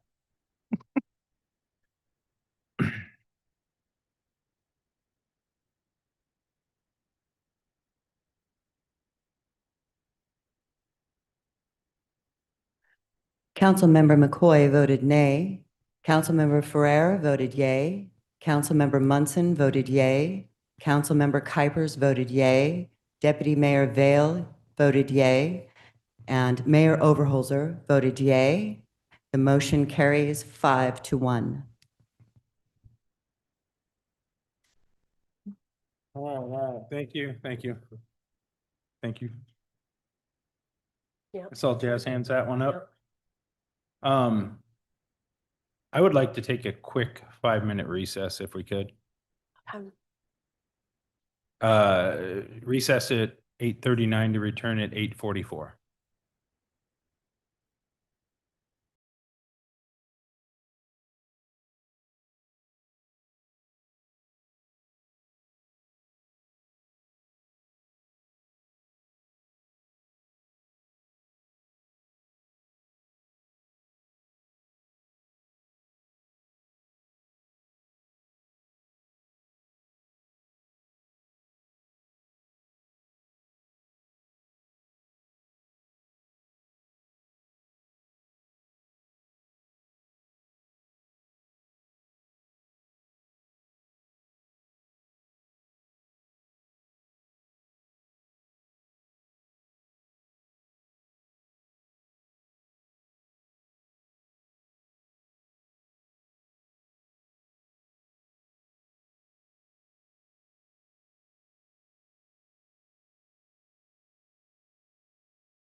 in the meeting, please?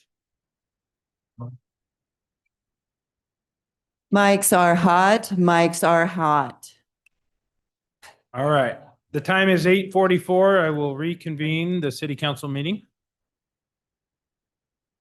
We are moving on to business. I will ask the clerk, Liz, if there is any communications were submitted regarding business items that have not yet been provided to the council. No, Mr. Mayor. Thank you. And we will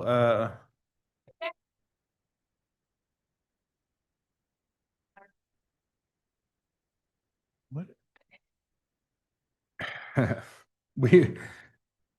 I would like to introduce Sam Crummett up to talk about Spring 26 Battleground Municipal Code updates. Actually, Mr. Mayor, if you don't mind, I'll lead off. It's going to be a tag team approach to the event. Sounds great, Rob. Thank you.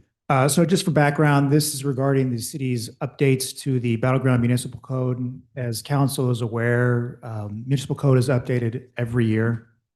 Often these changes result from mandates in state law changes, or that we encounter problems of interpretation at the staff level.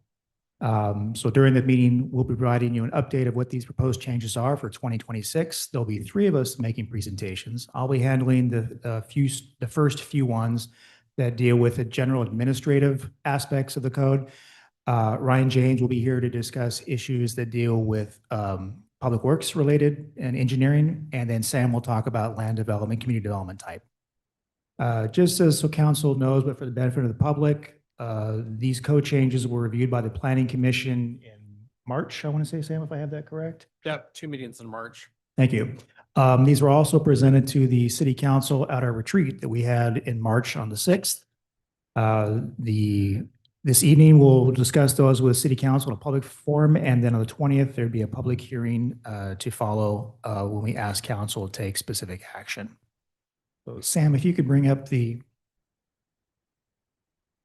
perfect.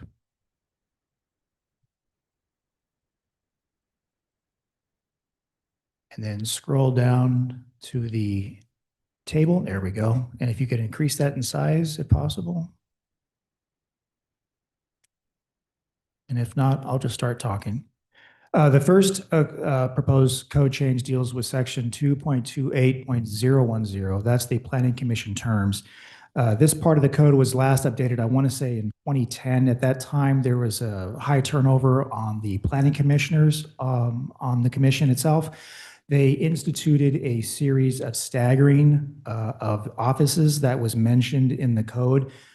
Through the course of time, that is pretty much taken care of itself. And so staff just recommends removal of the staggering language. All other changes would continue. It's basically a cleanup in the term language.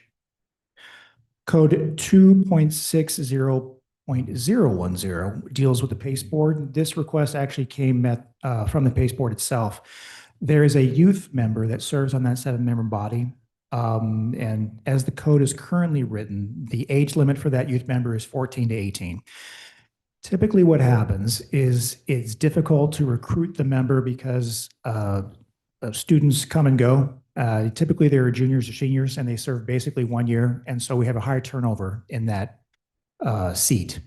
And so PACE requested that council consider this change to increase the upper age limit to 21. So if you're a student age person, either in high school or even college, 14 to 21, you could be considered for that position. Or you could apply for that position, I should say. Section 2.84.050 deals with LEF, which is the law enforcement officers, something or other, firefighters, thank you.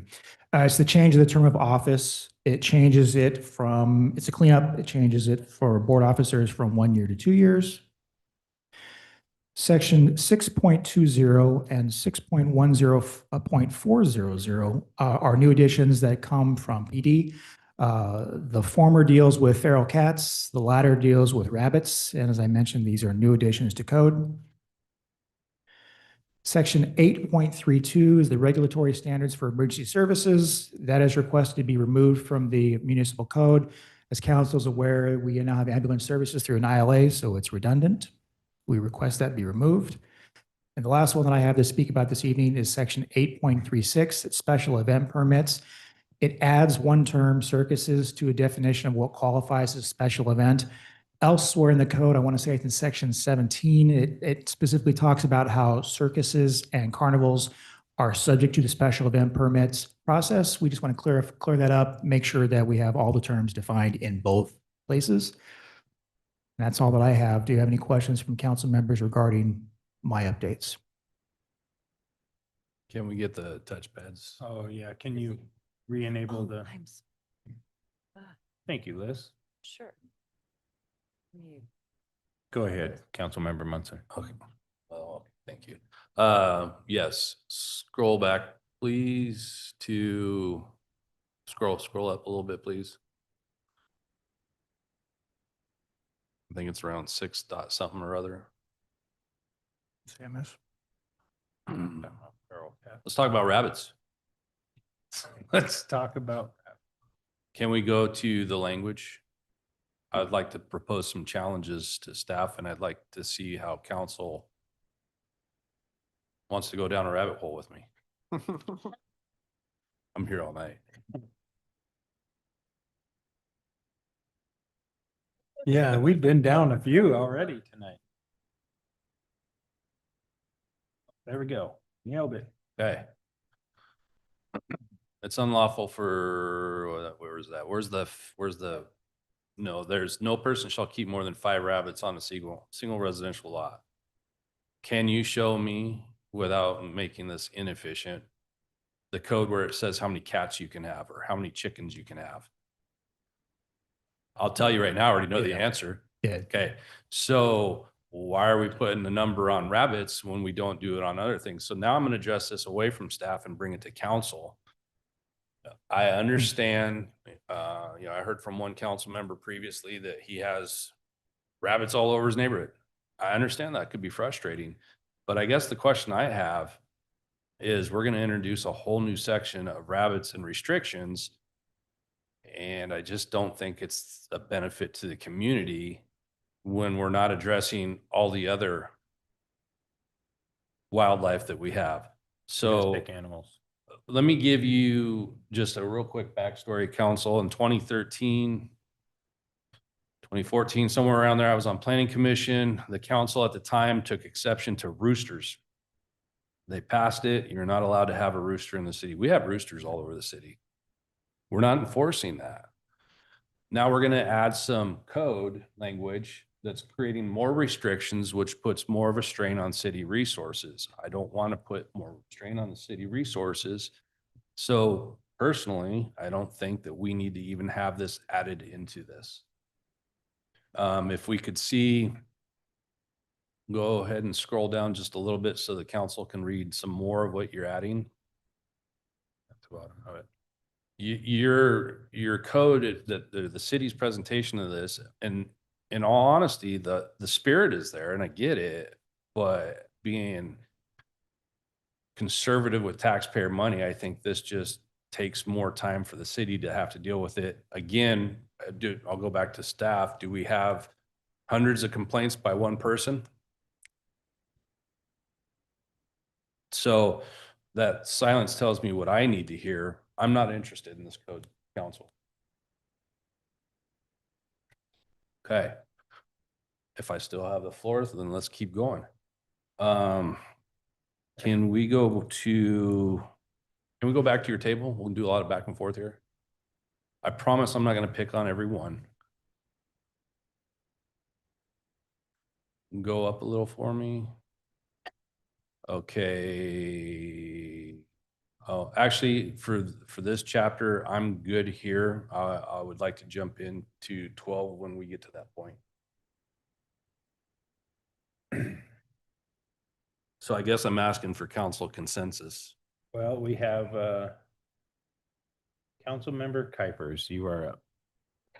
Thank you. I would just like to understand what, why we've got the addition of the rabbits and the feral cats, what drove this? I think you were asking, were there complaints?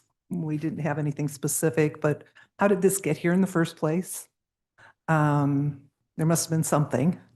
You guys don't make stuff up, so I know there had to be a reason. So we have had several complaints from a lot of residents about feral cats. We did start cooperating with a program that pays for spade and neuter. However, we found out we could be in legal standing because we don't have an ordinance that allows us to capture spay and neuter cats. That's the reason for the cat ordinance. The rabbit ordinance is kind of the same. They procreate exponentially, causing issues going under porches, digging holes. So we have had a couple of residents complain about possible structural issues with their front porches due to the rabbits. So the rabbits language is more, it's not domestic rabbits. I mean, although the language has limits, that we're putting limits on the number of rabbits people can have, but the rabbits that are causing problems, are they the domestic rabbits? If I have 5 rabbits or 8 rabbits, whatever, and they're chewing up my property on the, door frames or whatever, that's my issue. But if it's feral rabbits. Correct. Is It's that a a feral, term? it's, Feral rabbit? it's Yeah. the wild rabbits and the feral cats is what this is being designed to help control. Okay. And I would just point out that if you have a domesticated rabbit that is in your backyard, I don't know if they necessarily respect fence line. Oh, yeah. You know, If they don't keep And them then in a breed, pen. and Yeah. next thing you know, you got feral rabbits right along with the cats. Mhm. But to address the cat issue, it's allowing us to have legal standing. And the spay and neuter of the cats do not cost us any money because there's an organization that will pay for that. It's allowing us to legally capture, have the cats spayed and neutered, and then re-release them in the same location they were found. Huh. Yeah, So you're trying to put, there it had some language about the feral cat trapping. yeah, I'm but- trying to find that. It's trap, neuter, and then. But it's return. saying a domesticated rabbit. Yeah, so what about wild rabbits? Yeah, and it says domesticated rabbit. For the purpose of the code, rabbit is defined as any domesticated rabbit, including those kept as pets, raised for domestic purposes or otherwise maintained within the city limits, and any domesticated rabbit that has been abandoned, released, or has become feral. Has become feral. That's the definition. That's under the code as it's presented is the definition of a rabbit. The specific population that we're dealing with now, the owners moved. They did not take the rabbits with them. They just released them. And they have exponentially procreated and Created taken more over- rabbits. Taken over about 3 neighborhoods in specifically. Would it happen to be the Robinwood neighborhood? Just saying. All right, Council Member Ferrer, take it away. I would be in agreement with Council Member Munson that I don't think we need to be putting a restriction of 5 rabbits on a single residential lot. I do hear your concerns and I would like to help with those concerns. So it's just like the feral cat situation. You need something in your code, right? That helps you, gives you the opportunity to go and address that. So I don't have a problem with the rabbit code being here. If that's a problem, gives you the opportunity to address that as well. My only concern is with the limit of 5, because I'm thinking about WSU, right? With the youth programs, you've got 4-H and you've got the FFA right there. It's for like meat breeding and there's a lot of different things that they cover. And so if you're limiting those youth programs to 5, they're not going to be able to meet those requirements. And then what about rabbits who, if somebody has a litter and now all of a sudden we know that litter has 6 to 10 bunnies, right? Right there, they've just been in violation of that code.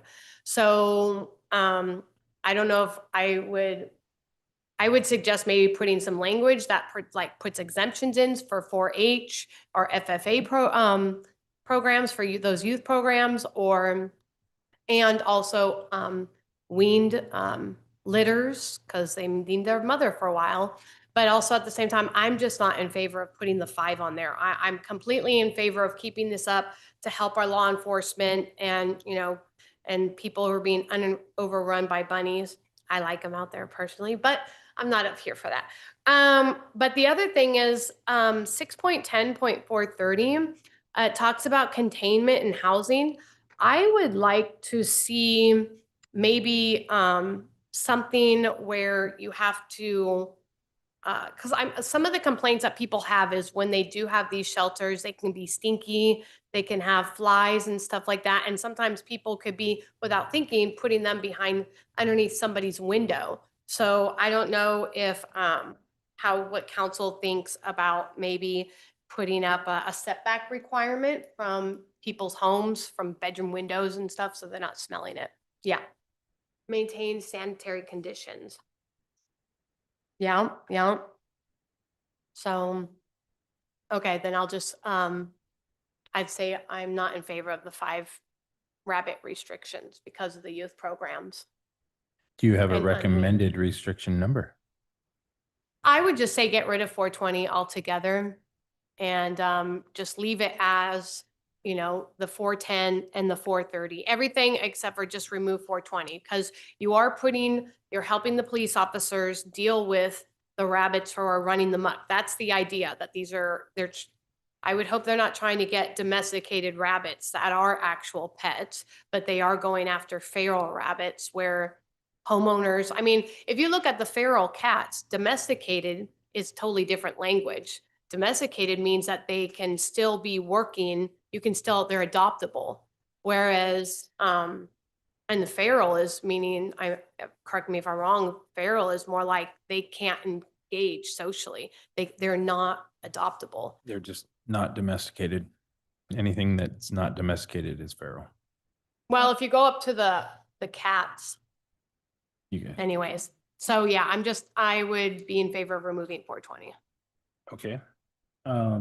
Deputy Mayor Bell. Thank you. I was just going to say, it's shocking that we have a rabbit problem with the feral cat problem. You think that would have equaled out somehow, but I digress.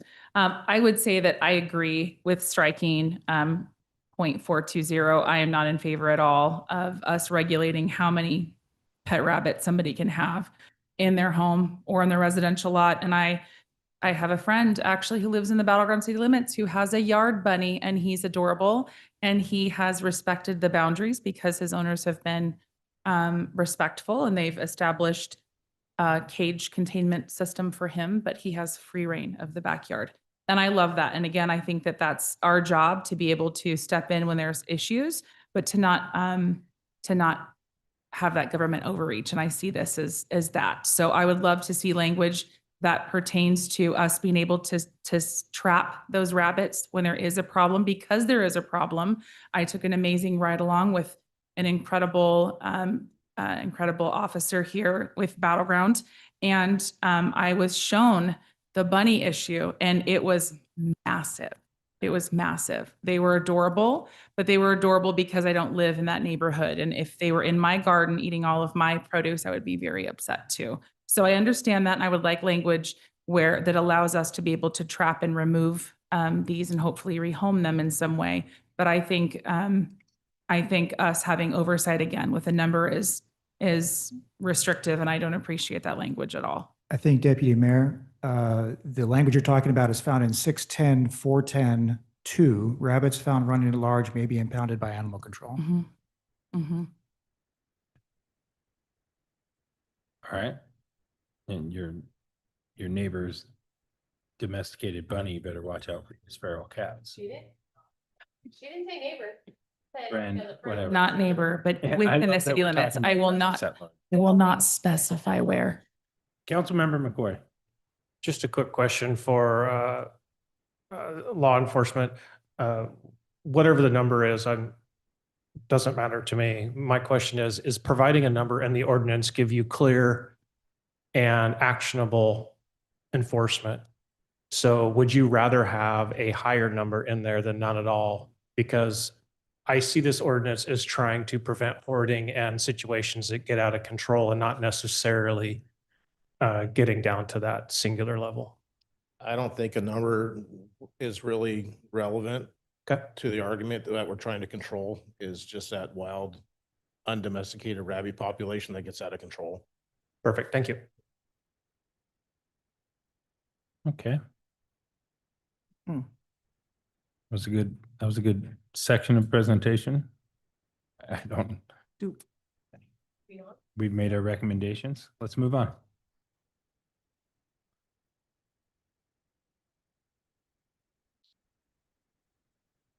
Good evening, council. Oh, is that loud enough? Hello? Good evening, council. Code section 12.108.010 adds a missing state law reference. Code sections 12.108.010 through 12.108.140 adds a process for getting dangerous and damaged sidewalks fixed as recommended by WCIA.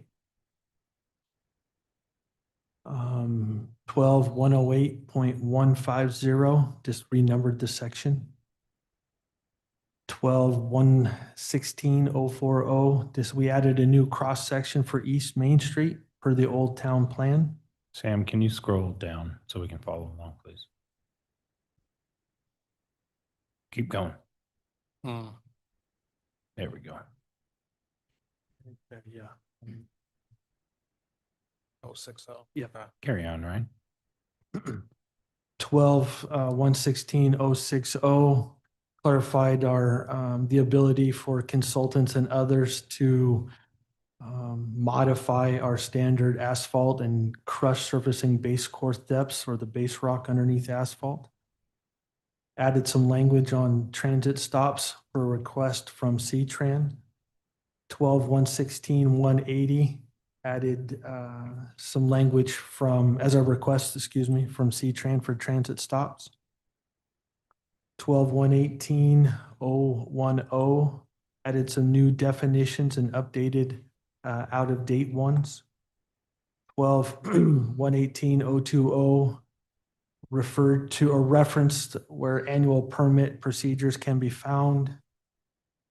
12.118.025, created procedures for annual right-of-way permit for franchisees. As it sits now, it mentions the ability to do annual right-of-way permits, but we didn't have any procedures in place, but now we do for telecommunications, gas, those type of things.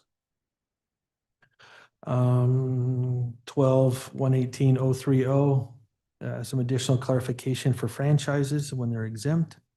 12.118.060, minimum standards for permit renewals, and then added fines for late work. So going past the right-of-way dates. 12.118.080 discusses language for contractors who do not meet permit standards. 12.118.110 added language to address how long bonds are good for. So depending upon if some kind of work activity impacts the public right of way, we require the contractor to get a bond to cover that work. So should they go under, don't finish the job completely, we have a mechanism that we can go in and complete that work. 12.122.030 added some new definitions and deleted out-of-date ones. 12.122.040 clarified when a storage container can be placed in the street. 12.122.050 updated roles and document name. 12.122.060 updated roles. 12.122.062 added language to clarify when right-of-way permits expire. 12.122.065 updated roles. Any questions about the 12s? Yeah. Okay, Yeah, I'll pause there and then we can get to the sewers. Can we get into the meat and potatoes of 12? Can we look at the changes that you added so the council can see it? Are you, sorry, are you asking me to not read them all, but have Sam show No, them? yeah, can you guys, Okay. can you scroll down to where it's at? So Scroll I can down to the discuss this beginning with of the council. 12s. Yeah, what section should we start at? The beginning? 12, On page. Right there. yep, there you go. Yep. Okay. So for council, staff at some capacity has heard me complain about trees in the boulevard strips. I just really want to challenge us up here to read through this in its entirety. And I get that this is being driven by the recommendation from our insurance. But let's just revisit an old story. So when a developer comes in and builds a neighborhood, the city gives them guidelines of what kind of trees they can put in their boulevard strips. I'll use my neighborhood for an example. Those trees are beautiful trees. I'm already seeing some uplift on the concrete in front of my house, and I'll address that when the time comes. But if we read through these 13 new subchapters they added, it puts the burden on the citizen who did not have the decision of what kind of tree was put in there, but the decision was made by the city. And now here we are 10 to 15 to 20 years later, and we're seeing concrete that's coming up and creating a hazard. I think there's a better way than all of this new language. In this language, you'll find when you read through it, it requires the citizens to get permits. It requires them to remediate within 60 days, if not face punitive fines. I won't go through line by line. I just encourage you all to look at this because I don't think it's fair to our community that when they buy a house and it's got a brand new 6-foot tree in the boulevard strip, they're not arborists. They don't know that in 10 years their sidewalk's going to be destroyed, but they're going to find out the hard way with this new language. Again, the permitting fees, the time it takes, you know, we have community members, especially in this tough economic time, that just don't have the means to do this. Now they're going to get down this, they're going to get into the system because they're not able to remediate. I think there's a better way to do it. I understand the WCIA's concern. I personally feel the WCIA's concern is, for lack of a better term, a blanket policy for most cities where each city is different. Each city has different landscaping criteria. So I'm not going to ask that this be removed tonight. I'm not asking for consensus, but I would hope that we would all look at this intently and that when this comes back, if something resonated with you, I'd love to hear it because none of what I read over the last few days is something that sits well with me. It just puts the burden on the property owner who did not have the decision other than to say, no, I don't want to buy my dream home. I have a question to that point. In A, it states defective sidewalk surfaces caused by property owner actions.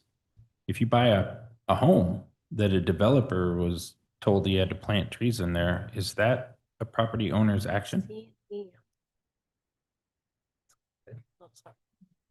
I don't know who wants to take that, but. Well, I was going to ask. Well, I was looking Hold at on. section C that talks about defects in sidewalk and public ways caused by or contributed to by the roots or trees of similar growth, body. Except that where a sidewalk, street, or curb is damaged by a parking strip tree maintained by the city. I don't know if that really answers your question. It's probably more along Rasmussen and those type of streets that we talk about. I'm looking at you, Ryan. That's how I read it, is that. So the question is, when say a developer has to plant those trees in the strip there between the sidewalk and the curb, is that city's maintained? Or is that property owner maintained? It is the abutting property owner. So the city says, developer, fill in the blank, you have to plant these types of trees, or you have to plant some trees in this strip. 10 years later, property sold once or twice, maybe it's the original owner. Now those roots are pushing up the sidewalk. Now, hey, property owner, you have to fix the sidewalk.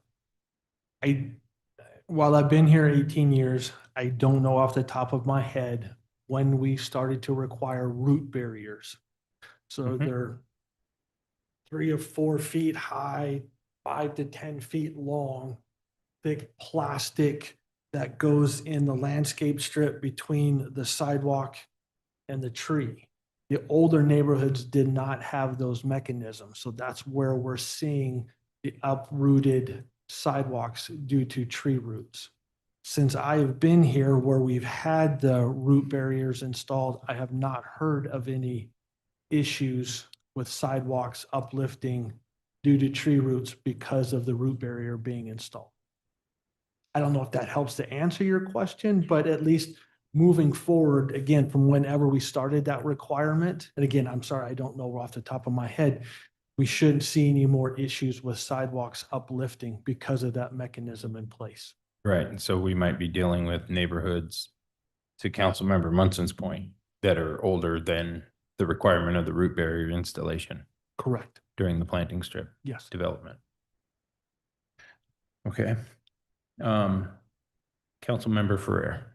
So, I'm reading, the way I interpreted it was you have the first, the first paragraph A is talking about, here's all the things, that, you can't do. And then it says section C, defect. Can you scroll up to, the very first, the purpose or the big one? Yeah, it says hazardous conditions on public street right of way. It's unlawful for the owner, blah, blah, blah, blah, blah, right? Street right of way, structures objective, dangerous. Okay, then you go to C, and well, it says including but not limited to the following conditions. C, defects in sidewalks or public right of ways caused or contributed to by the roots of trees or similar growth or vegetation located on private adjoining property, except that where a sidewalk, street, or curb is damaged by a parking strip tree maintained by the city, responsibility for damage to the sidewalk shall remain with the city. So is that not now we're talking about, this is all sidewalks and stubbing toes, obstructing, causing hazards. Is that not addressing what they're saying? We have these planter strips. These trees were put in by developers because they were following city codes at the time. And then the roots are causing the unleveling. People are tripping on it. But this clearly is saying that's the city's responsibility. No? No. It's actually saying the opposite. It's the opposite. Sorry, I didn't mean to interrupt. But so the way the code reads generically now, it is the abutting property owner's responsibility to maintain landscaping, the trees, ground cover, sidewalks, etc. So what C is saying is that any city property that we have, we're responsible for the landscaping strip in those areas.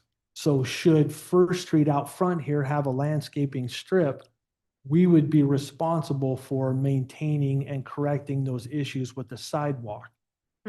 Versus another street, pick one where it's a private citizen's property, they're responsible for the same thing.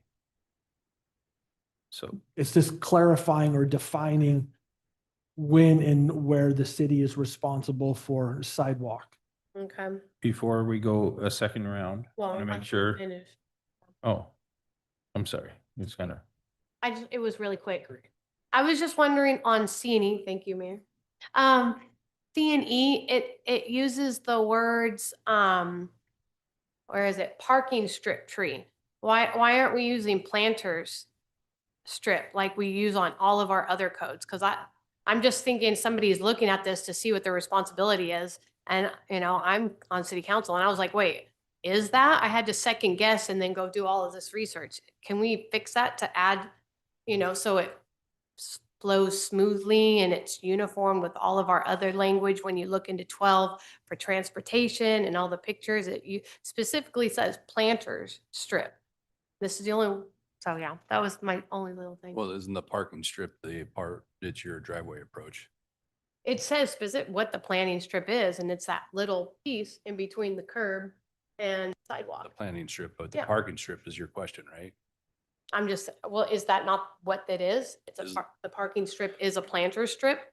Ryan, is the parking strip your approach to your driveway? It's the beveled piece of concrete.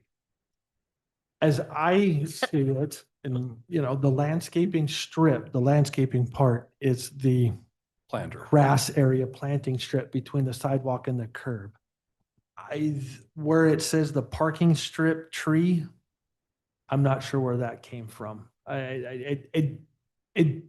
To me, it doesn't mean the same thing. Well, to somebody else, it could be, right? The way how they read it or define something, but that's not how I see this. I'm not sure. It's not. the I same. could get there possibly, but to me, it's not as clear as. Okay, I guess I'll just And- ask that you bring that forward next time. What's the difference? Because like you said, I've never seen the language and I couldn't find it exactly. That does When I speak looked it to- up, it came up with, well, it could be called parking strip depending on your area or planters.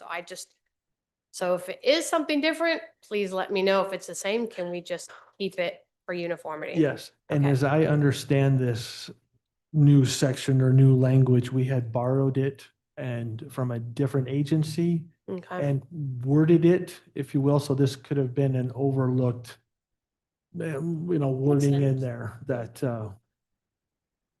Okay, is there Doesn't fit. anyone who has not spoke on this section that wishes to before we go a second round?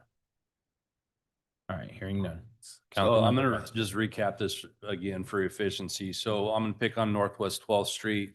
Arborist came through about a month ago and the homeowners all understanding what these trees do to their sidewalks.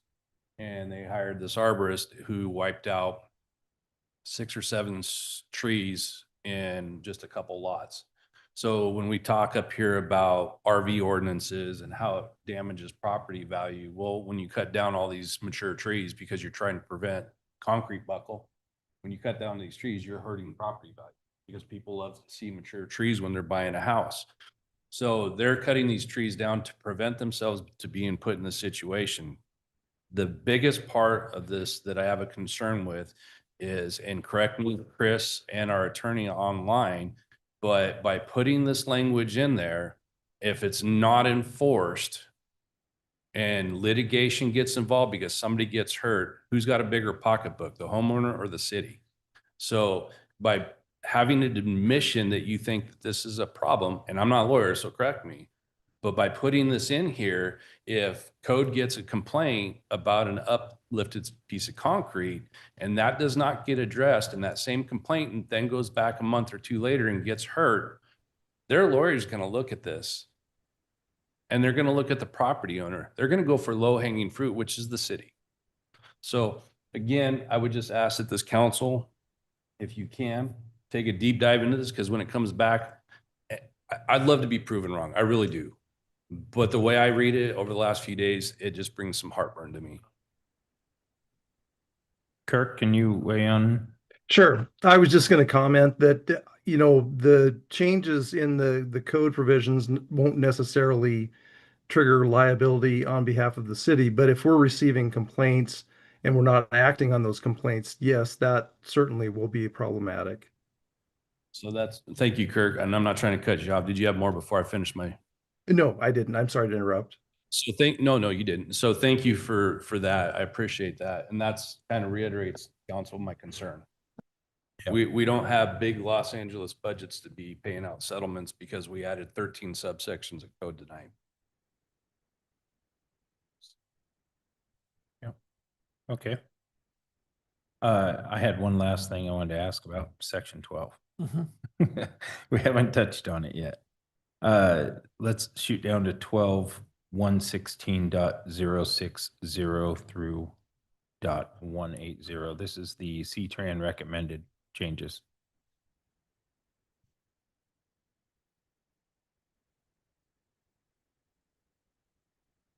Yeah, keep going.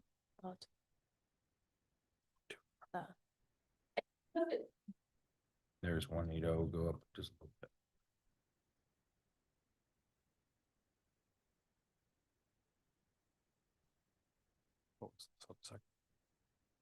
It's going to be on. And I can just ask overall. Next one will be on 23. That's 180. Yeah. So Yeah, that's the last one, frontage improvements for C-Trans recommendation. What you're looking for 130? No, Oh. we're there. Oh. We're right there, actually. So C-Tran is asking us to make these changes to our code to be in compliance with their asks on their stops, right? As I understand it, yes. The only issue I really have with this is, we spend a decent amount of money for C-Tran to provide a bus service to our city. From my understanding, there are some bus stops sitting in the storage area somewhere, I've heard, as Councilmember Bowman would state, that have been removed by C-Tran. And so they're, from my understanding, they're asking us to make sure that we have the ADA ramps and sidewalk adjacent to the property under development that do not meet the requirements of the current version of the public right-of-way accessibility guidelines shall be removed and replaced as part of the project. That is on C-Tran's bill or our bill? The developer's bill. So when they So- make an improvement, they have to do all those ADA installs. No, so what it's saying for F under 12-116-060 F is adding transit stops to that list. So if a developer comes in where a transit stop is adjacent to the property, if that transit stop does not meet current ADA requirements, they would be required to update it to be ADA compliant. So that C-Tran can say they have another ADA compliant stop. Correct. I guess I don't know if anyone's picking up the vibe I have here, but yeah, I just don't know if I agree with just going along with whatever C-Tran asks us to do until they start making their own improvements on our stops and pullouts and their own ADA compliance. Because I just sat in a C-Tran meeting not too long ago and they had touted how they have had all these improvements to ADA stops and they took the credit for all that. It's real simple to just have code amended and have the city require the developer to do those amendments and then claim, hey, we're doing this, we're doing great. I'd be just a little leery of that in general, but I'm not recommending any changes right now, but I definitely don't know if I just go along with whatever they're asking us to do. I think that should be on them if they want to make those changes. All right, Councilmember, oh, you know what? Deputy Mayor Bale, did you have anything you wanted to just mention there? Yeah, well, on the 12s, not with that specific one. I am in full agreement with exactly what you said and the vibe that you were sending all of us. I completely support it. I just had a different 12, if it's okay to move on. Okay, go ahead. So for 12.118.060, it's on page 112. We were limiting, and it's in section C. I'm trying to find it in my. Oh, you're fine. I don't have the, okay, so we're looking at 12-118-060. Number C. And so I see that we're removing the name, so it's the MUTCD. But I didn't see anywhere else in this that name is actually provided. So I wanted to ensure that these codes are easy for citizens to be able to understand. So I don't know why we are removing the name. I can check into that. Actually, let me, just one second. Is it in? Yeah, that's where, I don't have the full section in front of me, but I'm going to assume, and I can look here in a moment, that the MUTCD is defined under the definition section. So it would, it's similar to where WashDOT is referred, or Washington State Department of Transportation is referenced above as WSDOT. It's not fully laid out that the manual on uniform traffic control devices for streets and highways is defined further up in the code section or that chapter. Okay, I didn't see it, and you could absolutely be right, but I Okay. did read through it all, but I could have missed it. Yes. Mhm.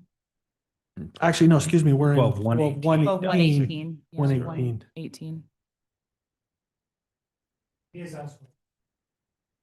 elsewhere, you say, Ron? Okay. So previously stated.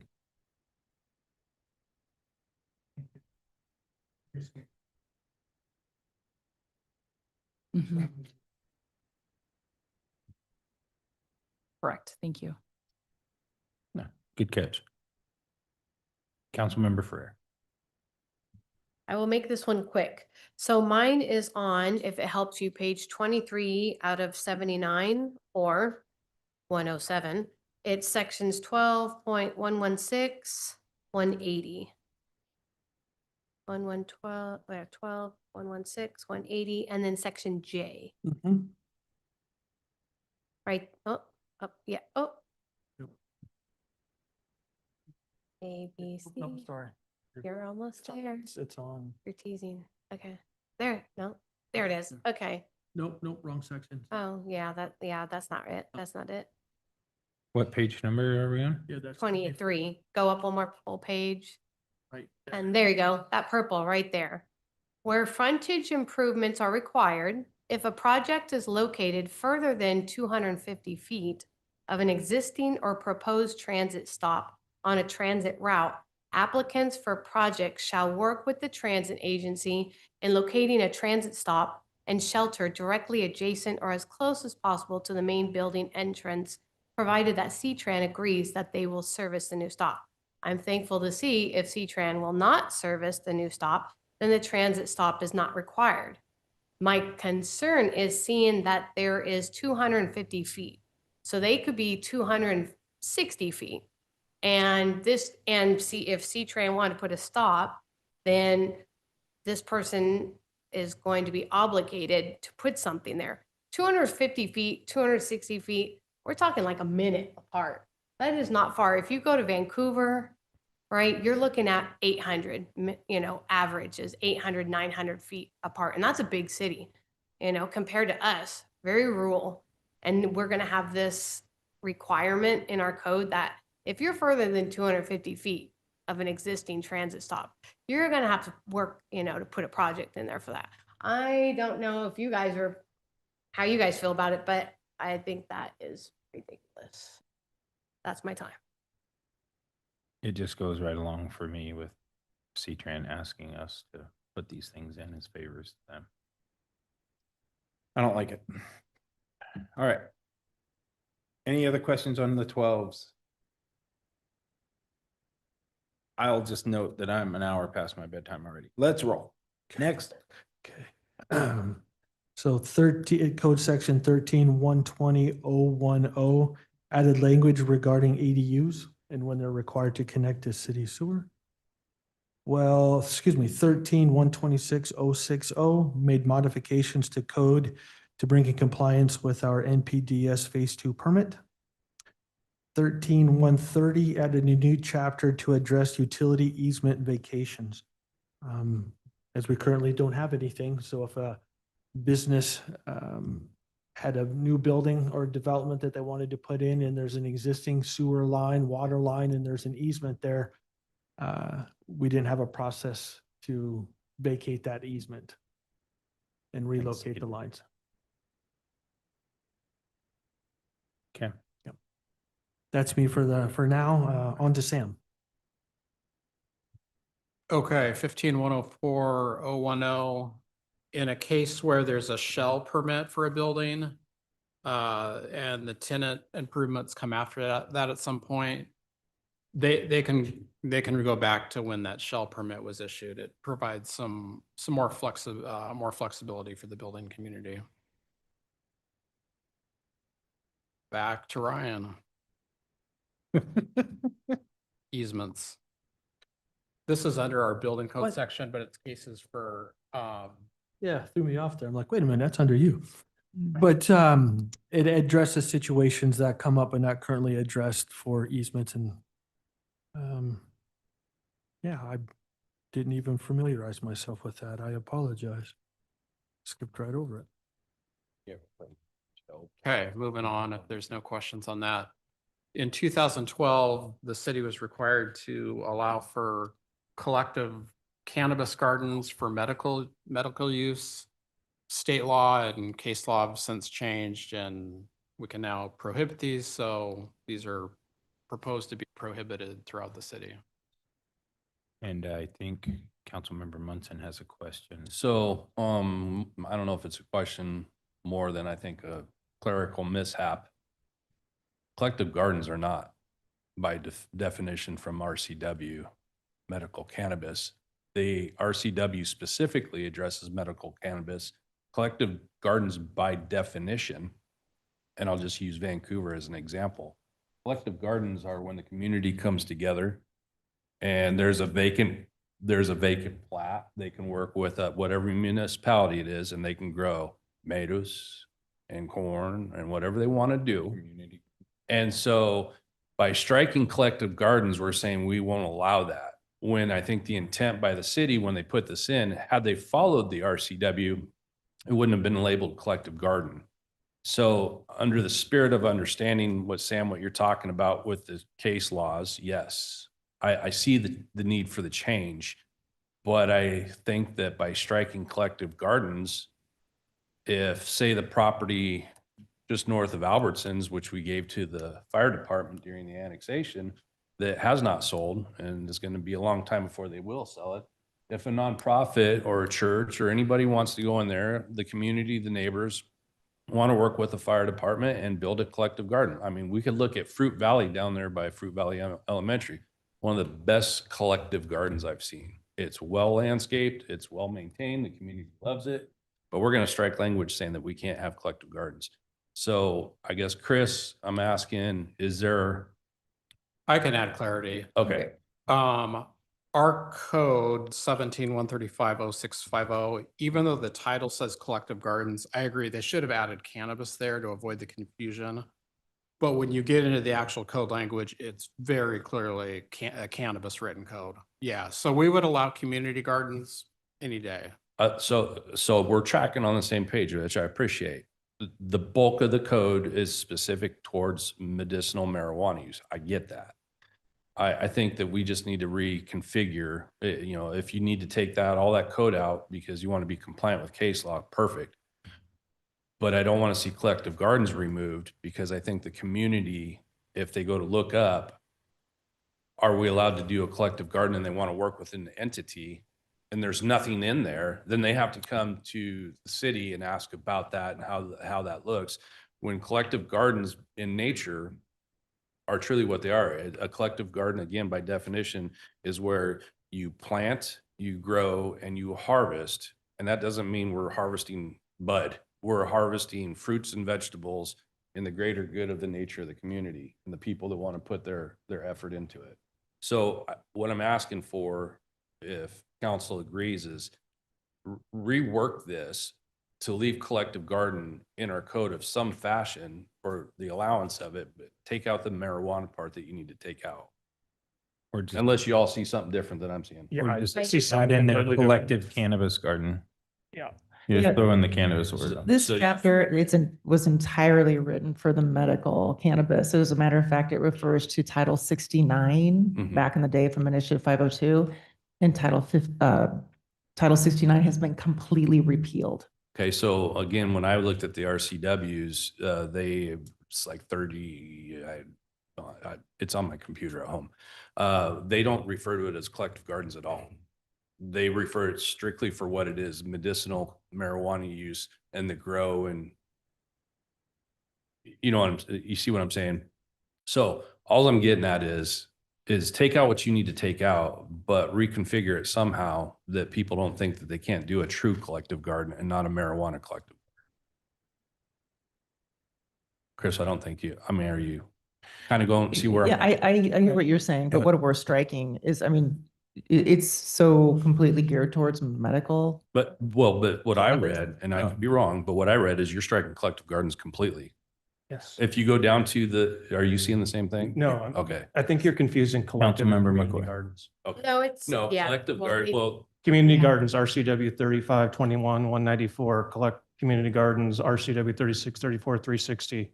They're completely different. Do we have community gardens in our definition? I don't think we do. Well, we follow And- RCW. In our residential districts, we define them as it just says gardens and non-commercial greenhouses are permitted outright across all of our residential districts. Say that again to me one more time. Gardens. and Uh, greenhouses are- Our zoning code says gardens and non-commercial greenhouses, those are permitted outright, So that would fall under community or / collective garden. right? Okay.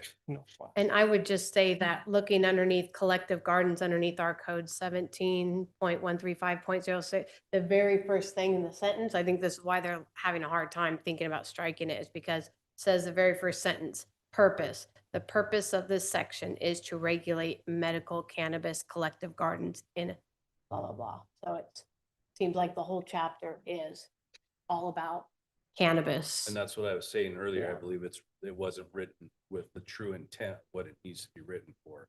Because if you look at a collective garden, by definition, it's not for medicinal marijuana. Collective gardens. Go ahead. Like this. Per RCW. This you're RCW, saying. they call This community RCW gardens. is If you road- Look at collective gardens on a front. On our code? No, not on our code. In our code, collective garden is defining medical marijuana. I'm saying as a whole, like if I go to Vancouver and I look at their code, their collective garden is a true garden and not medical marijuana. So I just don't want the community to be confused by a play on words. Well, I think they could be pointed to the RCW previously stated about gardens and residential and greenhouses. And to be fair, it's not that easy to find, just looking at like zoning. You have to go to zoning first to find this, and then you're going through and you're like, yeah, it's not that easy anyways. Victoria, did you have anything else you wanted to add? You're on. Okay. Let's move on. Okay, next section is what was signs. We realized that section of our code is going to require a heavier lift, and we don't want to bog down our existing work because we have a lot of code changes. The next section would be under Ryan, section 18.250.020, the NPDES permits. Yes, so it just updates some dates and when the applicability, they are applicable, excuse me. 18.250.170, then we made some modifications to bring our code into compliance with the NPDES Phase 2 permit. 18.253.10, made some modifications again to bring our code into compliance with the NPDES Phase 2 permit. 18.257.040 is clarifying how the quantities of grading permits are calculated in terms of the total overall cut plus fill. 18.257.080, there's a typo that was fixed. And then 18.280.070, some updates for plats to substitute for a conservation covenant. So a note on the plat rather than having a separate document where they can put that conservation tract in a conservation covenant. They can put that area in a tract, and then there's a note on the plat that refers to that tract being under a conservation covenant. Love it. All right. Deputy Mayor Vale. I thought I waited long enough to see if anybody else had a question about this particular number. I actually had a question about a different one that we had previously had not had any questions about, but I just wanted to point out a concern that I had. Okay. Okay. Mine is regarding, it's section 13.120.010. And it's in regards to the ADUs in the sewer system. Let me get that page. Is it on page 43 that talks, I might be on page 43. It might be. I was going to say, when I was reviewing this, I was just taking screenshots and notating everything on my own. So possibly not the most efficient way, because I did miss this in my pictures. Right here?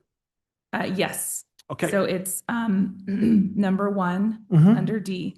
And so I just wanted to point out to council that that if a detached ADU was located 600 feet from the city sewer line, that property owner is going to be required to put in the piping to install the sewer line from that detached ADU all the way 600 feet to the city sewer line. So I don't know if there was a specific reason why that number was chosen, if it comes from a building code that I was not aware of. But I would just like to ask where that number came from, because it seems like an excessive distance. So if you go to the previous page, 42, Mhm. in 13-120-010, A number 1 is where the 600 feet comes from. So we're just being consistent with that distance in relationship to the new one under D1. Mhm. And is that discussing ADUs specifically or just residential dwelling units? Because my understanding is that's just a residential, like a single family home. For A1, yes, it is Mhm. the residential dwelling. Mhm. So my concern would be, what my thought process was, if you have a home that is annexed into the city on a large piece of property and they are 600 feet away from the city sewer line, that property owner is going to be required to pay for 600 feet of sewer line. So those are kind of the concerns that I had. So I understand that residential homes, single family homes, that those have to be, because we can't continue to have septic systems. But my concern is those ADUs. It does state in there that, with the exception that you do have a septic system, and then you can get Clark County approval for tying into your septic, as long as it's within the capacity use. Yep. So I think that kind of, if we annex a large property, most time they're on septic.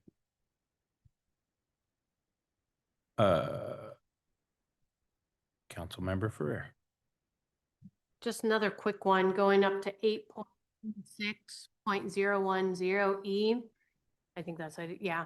It's mentioning circuses.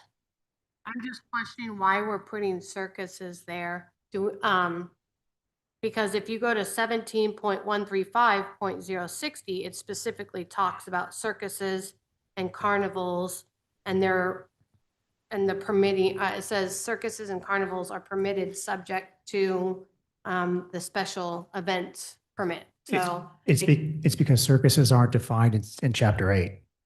Yeah. but circuses aren't defined in chapter 8. Okay, let's look at chapter 8 then. It's special events. We covered this at the last. Retreat. We want a circus. Come on, guys. Circuses are. It just. To your question, council member, in chapter 8.36.010 definitions, subparagraph E, it includes a definition of what a special event is.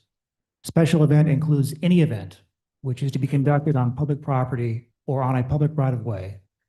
And also any event held on private property, which would have a direct significant impact on traffic congestion or traffic flow to and from the event over public streets or rights of way, or which would significantly impact the need for city-provided emergency services such as police, fire, medical aid. Special events may include, but are not limited to, temporary activities such as photography or videography, shoot, movie film, carnival, parade, assembly, procession, block party, run, walk, bike event, community-sponsored activity, art, craft fairs, or other similar functions.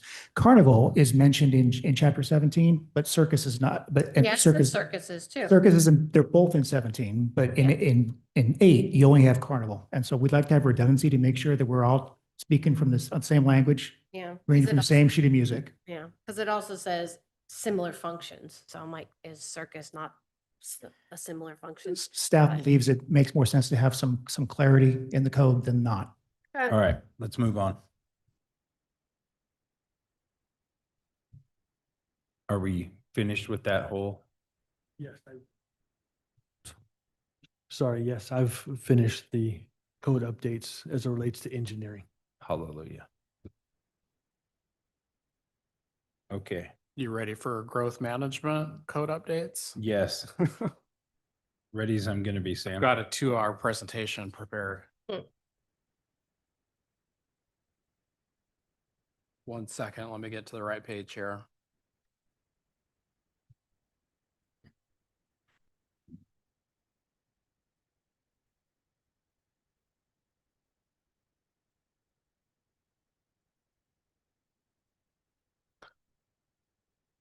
Okay, these changes they're kind of twofold. They're to implement state laws that we've been directed to make changes to. And then there's other changes that are intended to make sure that our comprehensive plan is compliant with state law. So I'll go through these and feel free just to interrupt me as we get to a certain section where you have questions or need clarification.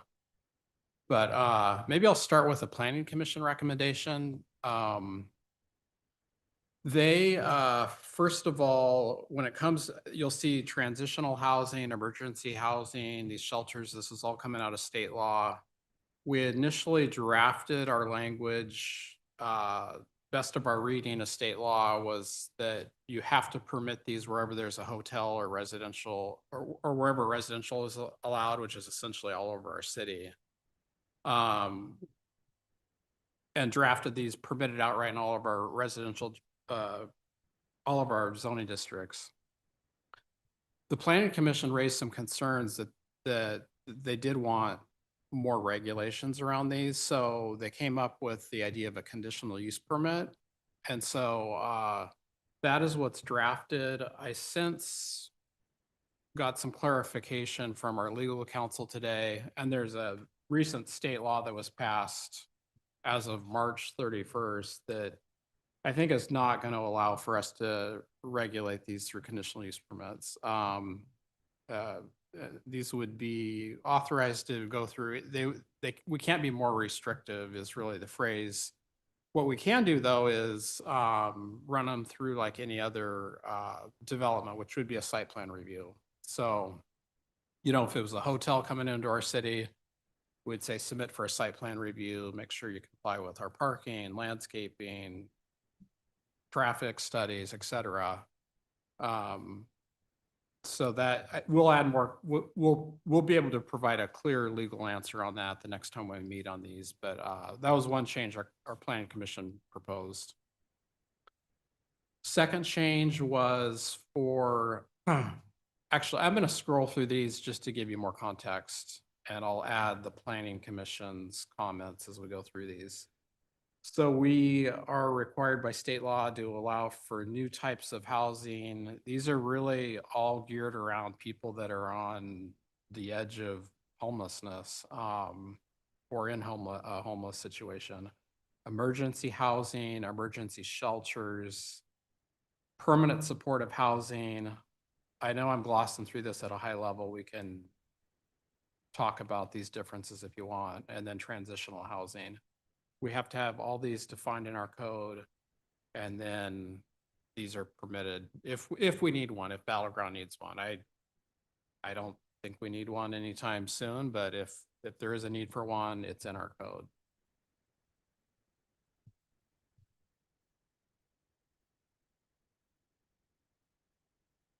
And then the next change would be, these are all, we're still under the housing changes.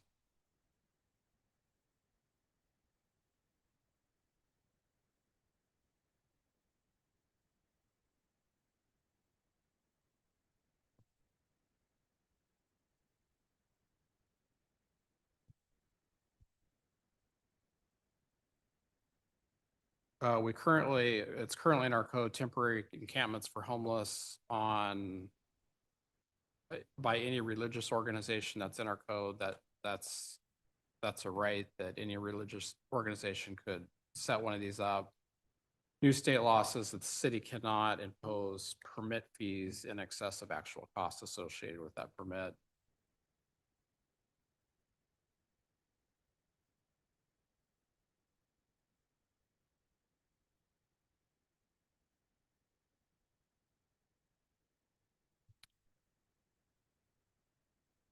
And then update on the definition of duplex, state law requirement. And then the biggest discussion was surrounding cottage housing in our city. At the public hearing 2 weeks from now, uh, you'll likely hear from Derek Hugel with Wolf Industries. He had a lot of comments for our plan commission to help craft some of these changes. But I'll just kind of go through this. First of all, currently our city allows for cottage housing. We do have a small cottage housing development just on the edge of our downtown. It's worth driving in and visiting if you haven't seen it.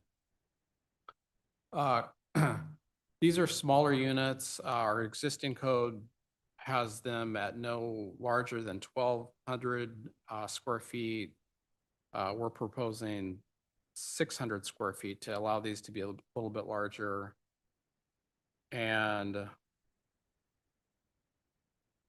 where these are proposed, you can have a density bonus. Our code currently says you can have a 1 to 1.5 bonus. Planning Commission actually bumped that up to 2. Height limit would be changed from 25 feet to 35 feet, which is the same as a single family house. And again, I think if you want to like organize all these changes are to make housing, most of these changes, both from what was proposed by staff and in looking at state law, and then the Planning Commission, was to increase affordability and flexibility. That's kind of underneath these changes. Some of them maybe you may have question marks about. Cottage housing shall be oriented around units shall be oriented, have covered porches and main entries, and then have usable open space. Our code currently had 250. Planning Commission dropped that down to 200.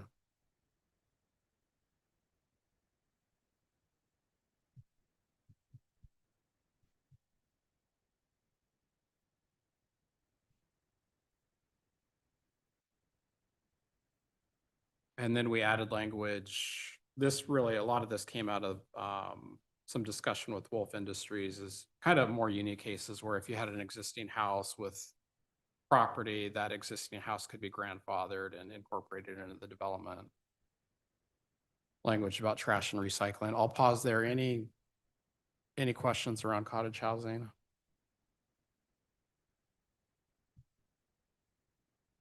I have one. Councilmember Fair. Sorry, you weren't looking and I tried saying. Just a quick question on section D, the cottage, you talked about, so we're looking at affordability with the cottage homes, but yet we have why did they increase the height limit right there, D?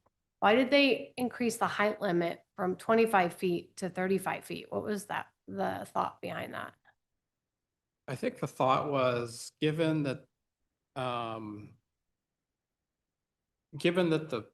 square footage is gonna change, there wasn't a whole lot of discussion for one. I actually can't remember the planning commission even talking about that. But I think the idea is if someone came in with an innovative design and wanted to go taller, almost like a townhome or something, maybe not that tall, but they needed something taller, we'd be in a position to say, go for it.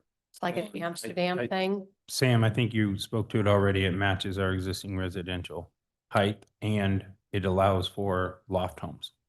It's also a construction issue. So when you increase the size of a house, your pitch of your roof is going to increase. So that's going to increase your height. So that's why that their square footage increase. So they have to increase the pitch of the roof. Matching the. Yeah, and it's, even at more of a and there's so many innovative designs out there.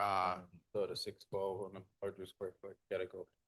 Often like whether you're looking at the city large scale or even design like this, sometimes if you want to pack more into a property, you're going to be going up. If you still want to maintain square footage, you're putting a second floor on or something like that.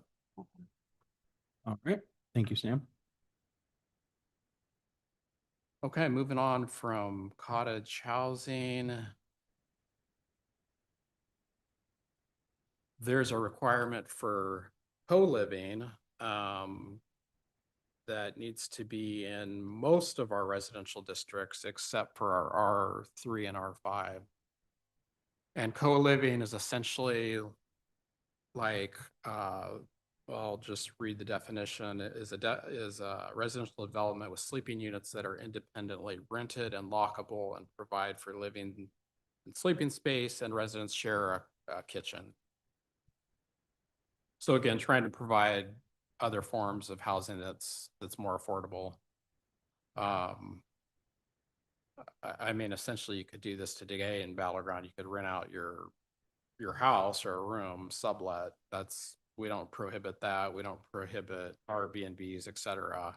This just adds a little more clarity. If someone wanted to come in and do something like this, it could be permitted.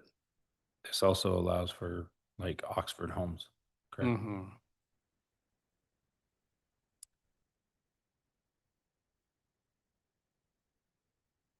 And these are all kind of some standards surrounding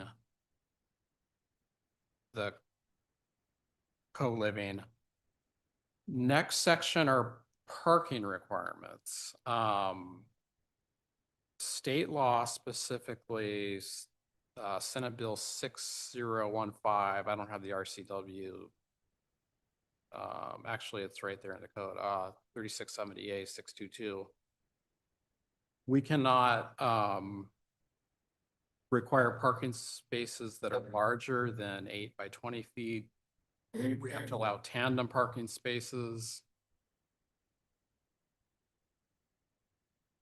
Required parking spaces can be enclosed or unenclosed. We apply our code that same way today, so that doesn't really change anything. Required parking spaces can be paved with grass block pavers. And then we'll have to think through a little bit more about this one. It might be actually hard to figure this out on some cases, but we must allow 6 parking spaces in legally established non-conforming gravel parking areas that can be counted toward minimum parking requirements. And then minimum parking spaces are not required if there's tree retention requirements. We don't really have a tree retention ordinance in our city yet, so that shouldn't apply. More on co-living.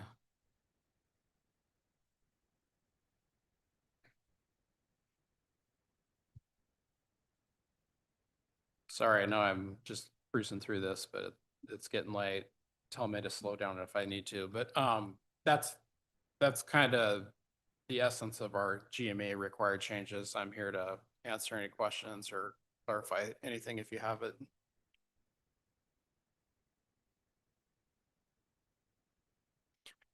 And if you need more time to go through that, feel free to send me an email too anytime in the next week or two. I could add any information you want before we get to a public hearing. But I think the main thing, I think I wanted to separate a lot of this out from the main staff report of our code changes is it's required by state law. There's some things where we have discretion and there's other things, not a lot.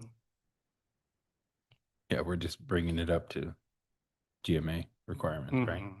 Thank Yeah. you, Sam. Appreciate that. I'm not seeing any questions on the board. As of yet, let's move on to administrative reports. Are there any administrative reports from staff this evening? Yes, there are a few. I'm going to first turn this over to Chief Flynn to make a quick announcement first.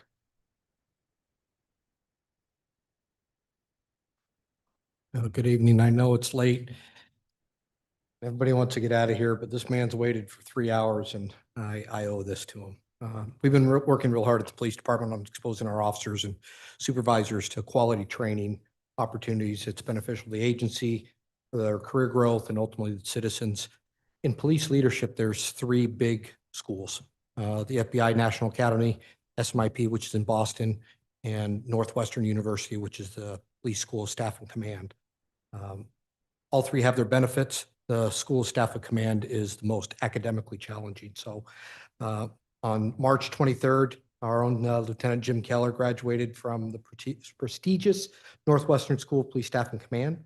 It's a 10-week program, covers everything from budget, police deployment strategies, police leadership. What was really impressive was there's 25 of his peers from around the United States. And he graduated with a 97% near the very top of his class. I mean, certainly his attendance and graduating up at the top of class really puts a great spotlight on our city. But the relationships that he walks away from and the knowledge that he's bringing back, going to be able to share with people that work with him, but ultimately makes our agency better and allows us to continue serving our residents for well into the future. I had a chance to go to this course. I didn't do nearly as well as what Jim did, and I think that's just a testament to how serious he takes this job. In addition to that, he still stayed engaged with everything that we're going through with reaccreditation and other projects that are working on. So I just wanted to take a moment to recognize all that he did, the commitments that were involved, and say congratulations to him.